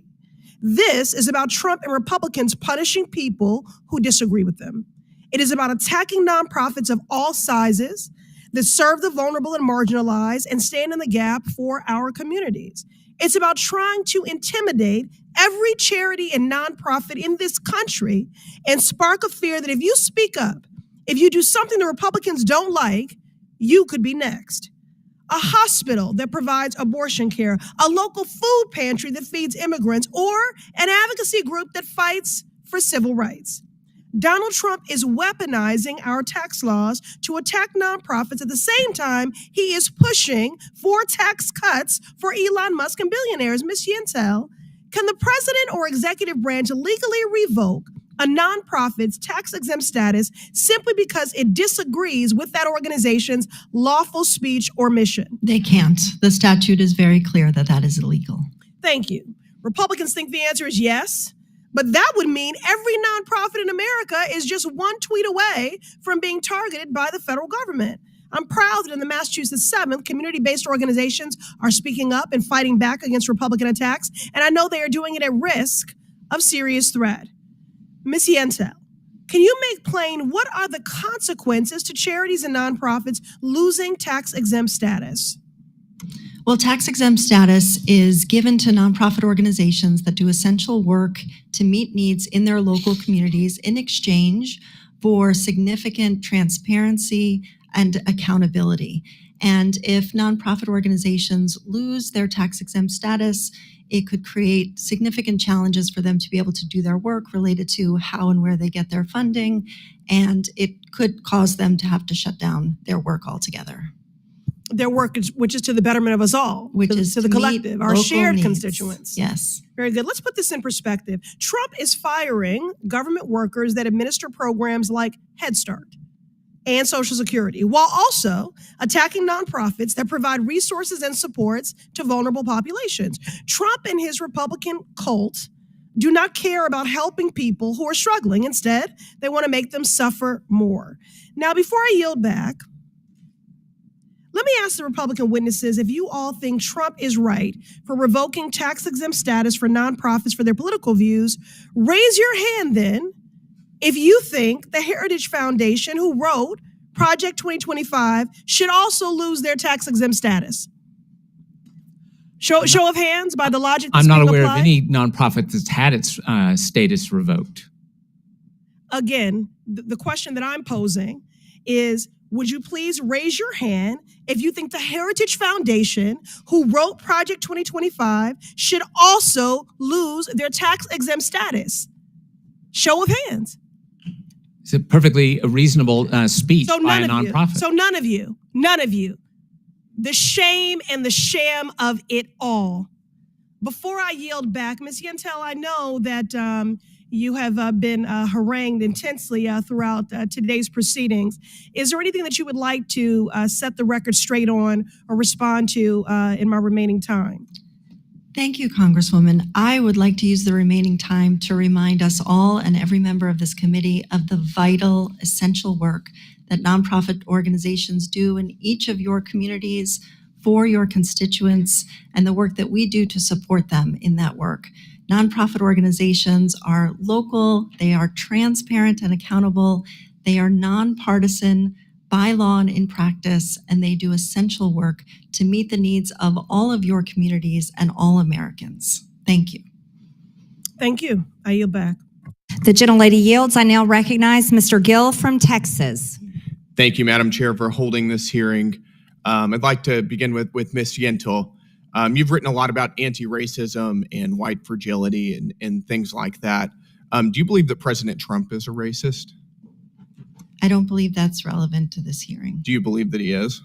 I'm not here to discuss my personal beliefs. I'm here to speak about the important work You've that tweeted that nonprofits he's a do vile, across the despicable country. racist. Do you believe that much of his housing policy was racist during his first term? I'm here to talk about the vital work that nonprofit So you're not going to organizations answer me. do throughout our You've country tweeted and that in your district. it's explicitly racist and deeply harmful. Is that right? I don't have the tweet in front of me. I've got it right here. You did tweet that. You tweeted that on September 25th, 2020. You said it's explicitly racist and deeply harmful. Do you know who President Trump's Secretary of Housing and Urban Development was during his first term? Yes, Who is it? Who was it? it was Secretary Carson. Is Ben Carson. Do you believe that Ben Carson is racist or a white supremacist? With all due respect, sir, I am not here to talk about former HUD secretaries. I'm here to talk about the essential tweeted work extensively that about it. nonprofits do in your district and throughout the country. Okay, we can move on then if you want to answer the question. Are you a racist? With all due respect, sir, I'm here to talk about the essential work that nonprofits do. Excuse me, that's a throughout very the simple country. question. Yes or no question. Are you a racist? I'm not a racist. You're not a racist. Particularly interesting because according to one of your affiliate charities under your nonprofit umbrella, denial of racism constitutes covert white supremacy. Are you a covert white supremacist? Sir, I'm here to talk about the essential work that nonprofits Are you a do. covert white supremacist? Can I talk about the work that nonprofits do in No, your I'm district? asking you if you're Because a I think that's covert white supremacist, which according to one of your own organizations, again, denial of racism constitutes covert white supremacy. Would you like to answer the question? I don't know what the question is. So you refuse to answer whether you are a covert white supremacist. I am here to talk about the essential work that nonprofits do. If you'd like to ask me a I am question utterly about dumbfounded. nonprofits You are on in your record right now, district and you will or not say throughout that the you are not a country. covert white supremacist. I don't have a definition in front of me. I haven't looked at the definition. I'm not going to answer a question about my personal That views. is, I'm here to talk about the work you're not. of nonprofit organizations. I want to give you one more chance to do this. Are you a covert white supremacist? Why are we so off track from the I'm topic of this asking you. hearing? I'm asking you a very straightforward question. I've heard your question. Thank you, sir. And you're not going to answer whether you are a covert white supremacist. I would like to answer questions about the work This of is nonprofit painful. organizations. Thank you. That is really astounding. I can answer very directly that I am not a covert white supremacist, and I imagine all of my colleagues can as well. I think you ought to reevaluate what you're doing in the nonprofit sector if you can't answer that in a straightforward way. That is astounding. Let me ask you another question. Do you believe that it's appropriate to host and promote LGBTQ plus meetups for 9-year-olds? I am here to support the vital work of nonprofits, and I will say to oppose the federal government targeting groups. My question is, do you believe it's that are appropriate to different host from and its promote own. LGBTQ plus meetups for 9-year-olds? I believe that Because the one of federal your government affiliate should not nonprofits target does do that. organizations that have views different from its own. That is wrong. Whatever party is in control, whatever administration I think is in control, I think a to lot of this use is wrong. federal Do you power. think that it's appropriate for young children to use gender transition paraphernalia? Because one of your no not idea affiliated how nonprofit organizations gives bras, binders, breast forms, nipples.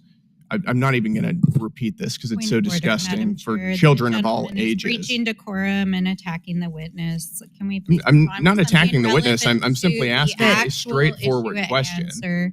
Mr. Gill, I'll be extending your time. You've been interrupted. Thank you. Thank you. Do you believe that art exploration camps for transgender and gender diverse youth of the age of 11 is normal?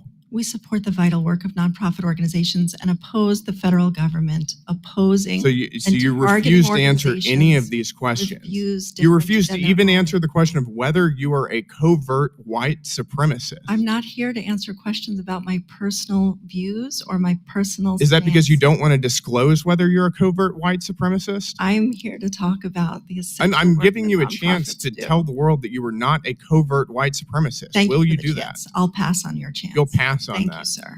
That is astounding. That is really astounding. You're a radical far left activist, and you're masquerading as somebody promoting nonprofit, nonpartisan institutions, and you will not even tell this committee that you are not a covert white supremacist. That's astounding. I yield my time back. The gentleman yields. Witnesses are reminded you're under oath and you're here to answer questions to the committee. I now recognize Mr. Kazar from Texas for 5 minutes. Chairwoman Green, you and my Republican colleagues have called this hearing that is all about cutting off money to nonprofits for things that are, quote, contrary to the national interest. What we've heard here is my Republican colleagues going after nuns and priests that feed immigrants, going after nonprofits that do scary things like support our queer youth. It is astounding to me. But we do have one nonprofit leader here, Mr. Krikorian. Mr. Krikorian, you're the director of the Center for Immigration Studies, correct? Yes. And according to your organization's website, you do receive taxpayer funding or have from the Department of Justice and the Census Bureau. Yeah, we did research contracts for them many years ago. Got it. And so you do have a taxpayer-funded nonprofit, and your nonprofit, as we've discussed in committee before, has shared articles from Kevin McDonald, whose work argues that Jewish people, alleged by him, are genetically driven to destroy Western societies. Is that correct? We distributed no such article. But you did distribute work from this anti-Semite, correct? We distributed work all across the spectrum, Right, from New his- York from his Times anti-Semite to anyone comment. else. Got yes. it. Okay. Your organization has also circulated an article by Holocaust denier John Friend. Is that correct? You said last time we were in a hearing that yes, you have. We've distributed no articles about Holocaust denial, obviously. It has But you nothing have to do from with us. Holocaust denier John Friend. I don't know, but I assume so. Yeah. Your website right here does talk about that. Yeah. So I have a yes or no question. Is promoting the work of Holocaust deniers and anti-Semites contrary to the national interest? Promoting Holocaust denial and what have you is contrary to the national interest. That's why we haven't done it. But you have promoted the work of Holocaust deniers. John Friend. There were several examples. We've also promoted the work of Open Borders people in that effort to present a broad range of views. Yeah, absolutely. And we don't endorse one way or the other. So you have promoted the work of Holocaust deniers, but have you received anything from Doge asking whether they want to cut your funding? Have Republicans called you in to ask about your nonprofit and said, hey, we don't like that you've promoted the work of Holocaust deniers. Have you had any funding cut by Doge or by this committee? We don't get any funding to be cut. But you have received Department of Justice funding. And Decades ago, yes, yeah. And so, look, let me just be real clear here. This hearing is not about taking on nonprofits that are going, quote, against the national interest or who are, quote, extreme. This is all about trying to shut down nonprofits who might share political views that are different from that of the President of the United States. This hearing, they're going after organizations they call radical because they're kind to kids that are having trouble in school, kind to kids that are trying to figure out who they are in the world. They're going after nonprofits, and you, sir, and your nonprofit are saying that the radical people are the priests and nuns that feed the hungry, the nonprofit organizations that, yeah, give shelter to immigrants, that I understand your Center of Immigration Studies does not like immigration very much. But let me tell you, the radical folks aren't the folks out there doing good.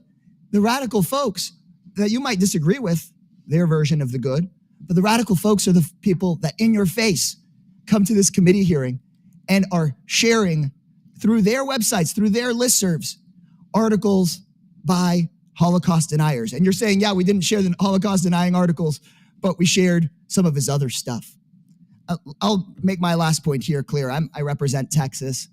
I have longstanding ties to the city of El Paso, where in 2019, 23 people were murdered at a Walmart. The murderer said, quote, it was based on the Hispanic invasion of Texas. And after the shooting, Mr. Krikorian, you said that the manifesto was, quote, remarkably well written.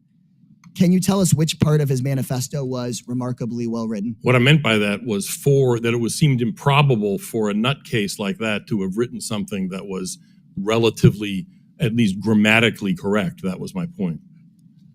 Look, folks here on this committee are trying to shut down nonprofits because they disagree with them. You're a nonprofit, and you, sir, saying that the El Paso shooter had a manifesto. The gentleman's time has that expired. Is extreme, the gentleman's and what goes around comes around. The gentleman's time has expired. Chairwoman, okay. I now recognize Mr. Jack from Georgia for 5 Chairwoman, minutes. I just want to make clear Thank you, that Madam what goes Chair, around can come and around. Thank you, Madam Chair. As one of two Georgians on this committee, yourself included, Madam Chair, I'd like to first rebut the charge from one of our Democrat colleagues that we are today trying to politically tear down Stacey Abrams. To remind our Democrat colleagues, Madam Chair, a majority of Georgia voters have twice rejected Stacey Abrams, in 2018 by 2%, in 2022 by 8%. So there's no need for this committee to politically tear down Stacey Abrams when the people of Georgia already have. But this committee is focused on eliminating waste, fraud, and abuse across our government. And again, the purpose of our hearing today is to talk about waste, fraud, and abuse among non-governmental organizations or nonprofits. And if I could start, Ms. Yentel, as the president and CEO of the National Council of Nonprofits, is it fair to characterize your organization as an informed source of data for nonprofits and NGOs? Sorry, yes, sir. And how many, just an estimate, how many NGOs receive a majority of their money from the government as opposed to citizens, to the best of your knowledge? The latest number I saw is that about 27% of nonprofit organizations receive federal funding. Does it concern you at all that a non-governmental organization is receiving a majority of its funding from the government? Well, I didn't say it was the majority. Let me correct myself. Thank you. 27% of nonprofit organizations receive some of their funding from the federal government. It doesn't concern me, no. The federal government appropriates funds to be used for specific purposes, and they often partner with nonprofit organizations who are best equipped and able to meet local needs with that funding. Mr. Walter, in your opening statement and your written testimony as well, I think you addressed this. Could you inform and expound upon the issue that I see, and I always think you see, that a non-governmental organization is receiving a majority of its funding from the government? To me, that's totally contrary to the title of the organization itself. Sure. And the statistic from Candid, which is a nonprofit group, is about 35,000 receive the majority of their funding from government. And that is obviously a dangerous thing. Now, some of them may do good work, but of course, as everybody in Washington, D.C. knows, if you're getting federal dollars, you deserve a lot of scrutiny. The idea that they should just be passed over without scrutiny is quite unreasonable. Without question. I'm sorry, I'm going to continue on my line of questioning. Thank you. Mr. Krikorian, I want to also give you an opportunity just to affirm for the record. I know one of our Democrat colleagues tried to suggest that you were immune from DOJ cuts. I heard you loud and clear, though. The funding and the contracts with Department of Justice and the Census Bureau were, to your point, decades ago. You're not receiving government funding right now. No. Thank you. So earlier today, Mr. Krikorian, we had the administrator of the Small Business Administration testify before the Small Business Committee. And the reason I mentioned that is one of the issues we talked about was trying to turn off and eliminate the incentive structure that rewarded illegal immigration over the last 4 years under Joe Biden's administration. Specifically, we talked about relocating small business offices from sanctuary cities or sanctuary jurisdictions to jurisdictions that honor federal law enforcement law and immigration law. And I bring that up because I'd love for you in these last 90 seconds to walk us through what happened these last 4 years. If you want to look at the incentive structure that rewarded illegal immigration, I suspect you could look no further than a lot of nonprofits that operated on our southern border. So would welcome thoughts for you in closing in this hearing. Yeah, absolutely. I mean, the whole point of enforcing immigration law is to make it impractical to live here as an illegal immigrant. In other words, it's not even just not rewarding, obviously it's that, but it's also to make it difficult. It's why you shouldn't get driver's licenses for illegal immigrants, that sort of thing. And so what nonprofit groups during the previous administration did, and frankly, even before that, was to make it practical, to make it easier for illegal immigrants to live here illegally, thereby kind of undoing any deterrent effect or any incentive to self-deport, to go home. And so that's one of the things that we need to reverse, is to not just take away the incentives, but to make it impractical to remain here so that people will take the administration up on its offer of a free plane ticket home and $1,000 when you get home. There has to be some reason you want to do that. What a lot of nonprofit groups have done is take away the incentive to go home, and that needs to change. And by the way, 70 to 75% of Americans agree and support President Trump's immigration policies, House Republicans, border priorities. Just closing number from you in statistic, can you estimate over the last 4 years how much taxpayer money was funding, to your point, the incentive structure we're trying to eliminate today? I wish I had a number, but it's all over it's billions, but I have no idea how much exactly. Billions of dollars. With that, Madam Chair, I yield. The gentleman yields. I now recognize Mr. Gosar from Arizona. Ma'am, excuse me, may I ask a question first before the congressman speaks? I apologize for the rare point of order. I wasn't able to ask Mr. Gosar before he ran out the room, but he was looking at the witnesses talking about a murderer and said, what goes around comes around. And I don't know what that comment meant. I don't have the luxury of Capitol Hill police to protect me. In the climate space, we get a lot of death threats. We got a lot of hate. The climate environmental groups, the original violence. I just don't know what goes around comes around. Mr. Turner, we'll address you feeling threatened as soon as the hearing is ended. Thank you very much. Thank you, ma'am. Yep, Mr. Gosar's recognized for 5 minutes. Thank you, Madam Chairman. Thank you for allowing me to sit down. President Trump has worked tirelessly to weed out the waste, fraud, and abuse of taxpayer dollars by non-governmental organizations, or NGOs. And my home state of Arizona is at the forefront of these issues, where NGOs are shipping illegal aliens in the United States. Question for each one of you. Have you heard of the United Nations Resolution 1996-31, titled Consultative Relationship Between the United Nations and Non-Government Organizations? Mr. Walter? I'm sorry, no. How about you, Mr.? No, I have not. How about you, Turner? Yes, sir. How about you, Ms. Yentel? No. Well, I'm going to give you some cliff notes on this one. Okay. It states that the UN gives if the UN gives money to an NGO that also receives voluntary contributions, the NGO must disclose the sources of these donations and explain why it's accepted for such a donation. If the UN can do it, why can't we? Now I'm going somewhere here. In fact, I will read one of the sentences in this UN resolution. Any financial contribution or other support, direct or indirect, from a government to the organization shall be openly declared to the committee through the Secretary General and fully recorded in the financial and other records of the organization, and shall be devoted to purposes in accordance with the aims of the United Nations. Whoa, wow, this is the only time I agree with the United Nations. May I submit this for the record, please? Without objection, so ordered. My legislation, H.R. 2841, the Putting Trust and Transparency Act, and I think the president had something along these same lines, requires NGOs that receive even $1 of federal funding to disclose their extravagant donors, just like the UN does. Wow, what a concept. It applies to all NGOs. You don't have to take federal money, but when you do, you have to pay the piper. Now, if you're an NGO that advocates for limited government but accepts federal dollars, you're a sock puppet for your donors. There should be zero taxpayer-funded advocacy. Mr. Turner, you talked about the government slush funds and transparency in your testimony. We know many leaders of these NGOs are used both public and private funding for their own political grift. Question, what do leaders have to personally gain by fleecing American tax dollars? The salaries, sir, and that's why this whole conversation of how these are puppy-raising organizations and they give food to the homeless, this is all a bunch of crap. These are organizations that fund political Democrats with enormous salaries, pay their consultants that then give donations to political Democrats, and that's why it's billions of dollars hidden under justice, climate, whatever you want to call it. Mr. Krikorian, is it illegal to aid and abet an illegal alien? It is indeed, and the question is, the real question is, what does aiding and abetting mean? And it has not been defined broadly enough. I want to interrupt you.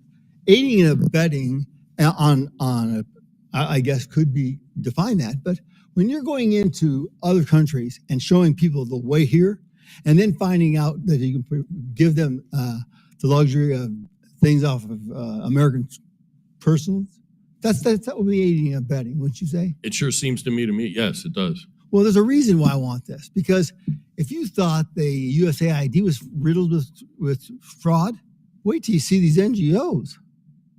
I love what Ms. Yentel was saying. You know, my Restore, my Habitat for Humanity. I love that store. Because they're building something. They're trying to put stuff to use and recycle it. But I got this perception over here from this lady that everything is hunky-dory. It's not. You can't violate the United States laws. You can't. Oh, I forgot. Yes, you can. You can violate any law you want to, because we're void of a sheriff. Well, we were void of a sheriff for the last 4 years. We did. But see, we want to see this transparency because we want to have those numbers for the American public. Mr. Walter, are you scared of the American public for sunlight? Not remotely. Oh, see, that's why I have another bill, and it's called the Lasso Act. Imagine this. I heard all our friends from the other side of the aisle say that we're attacking Social Security. Wouldn't it be interesting that I took 10% of all the public lands, all the revenues coming off of public lands and off of our oceans, and I put it in Social Security Trust Fund? Would that surprise you, Mr. Walter? Possibly. How, Mr. Krikorian? It's not my area. I don't know. I'm not familiar with it. I'm putting it in there. Does it look like I'm cutting Social Security? Right. No, it doesn't matter. How about you, Mr. Turner? No. Well, Madam Chair, I got to tell you, it's too much fun. I got to let you yield back. The gentleman yields. In closing, I want to thank our witnesses once again for their testimony today. I now yield to Ranking Member Stansberry for closing remarks. All right, thank you, Madam Chairwoman. I want to start by saying this is not normal. I say this a lot, but today is certainly no exception, because while we were sitting here, Mr. Elon Musk began tweeting again. He says, call your senator, call your congressman. Bankrupting America is not okay. Kill the bill, in all caps. Nothing is normal right now. Attacking federal agencies and dismantling vital services, firing thousands of federal workers and shattering their lives, stealing your private data illegally and downloading it and using it on AI systems, letting children starve on the other side of the world while gutting vital public health programs. zeroing out funding for public media. None of these things are normal. And certainly attacking community organizations and vital nonprofits that serve the public good is not normal. But in addition to that, it's also not legal. And that is why there are over 200 federal court cases currently in front of the federal court right now, including dozens of injunctions and restraining orders against the Trump administration for their lawless and illegal activities. Because not only is it not normal, it is not legal. For months, the Trump administration has been threatening that they will undermine the nonprofit status of nonprofits that they don't like. It's very clear that they've been searching for some sort of legal argument that will give them a path forward, and they have yet to find it because it is not legal. The law is very clear. It is not legal. They cannot go after your IRS status. They cannot go after your nonprofit status. It is not legal. So if you are a nonprofit in America and you are listening to this hearing and you are feeling frightened, scared, you've received a letter, you've received a threat, or you have been contacted by DOJ or any federal official to audit or enter your nonprofit organization, know your rights. Contact a lawyer. Make sure you understand what your rights are and what you can do to protect your organization. Now, I understand that my friends across the aisle want to talk about corruption, waste, fraud, and abuse. I mean, this is the DOJ subcommittee, but it is so bizarre to see the high level of gaslighting that happens every moment in this Congress. They want to talk about corruption and nonprofit organizations that do voter registration and help fight the climate crisis and help starving children. But they won't even acknowledge that Elon Musk, who just left the administration, gave himself billions of dollars in private contracts while serving in the federal government, that he himself changed out the communications infrastructure for multiple agencies, set himself on a path to get billions of dollars in private DoD contracts. And yes, he did download your data. And we will hold him accountable because no one is above the law, including the president. So if we want to talk about corruption, why don't we talk about a president who launches a meme coin and takes hundreds of millions of dollars in payments from foreign governments laundered through his family business? How about we talk about a president who solicited a foreign government for a $400 million plane that he wants to keep privately through his presidential library afterwards? How about we talk about a president that wants to sell pardons for meme coins? You guys want to talk about corruption? Or we can talk about dark money and its influence on politics. Now, I understand that some of the witnesses felt a little exposed here today by having facts presented about what their organizations are, who funds them, and what they do. But the facts remain. The facts remain. Project 2025, which is a 900-page document drafted by the Heritage Foundation and over 100 organizations, including those represented here today, is the blueprint for Donald Trump's America. It is being executed by more than 70 administration officials, including the director of the Office of Management and Budget, who is now executing DOJ, and is being utilized to attack anyone that they disagree with politically or culturally. That is what this is all about. That is what this hearing is about. And we want all of you out there who are listening to know this is not normal, it is not legal, and we will fight it every step of the way. I yield back. I now recognize myself for closing remarks. There's a lot of things that aren't normal, and that's using the power of the government to fund your friends and your family members and to employ former bureaucrats to enact policies that invade our country and hurt our energy, our American energy. Yeah, those things are not normal. And that's why we're talking about them here today. As we've heard here today, the American taxpayer dollars are being laundered through the revolving door of NGOs and Democrat officials. These pay-to-play schemes are so deep-rooted in the system and are such well-oiled machines, and they must be dismantled immediately. To be clear, we support charitable NGOs that help Americans in times of need, such as during the aftermath of wildfires in California and the hurricane in Western North Carolina, Georgia, and Eastern Tennessee. We do not support politically connected NGOs who rake in billions of federal tax dollars to serve the Democrat Party and their friends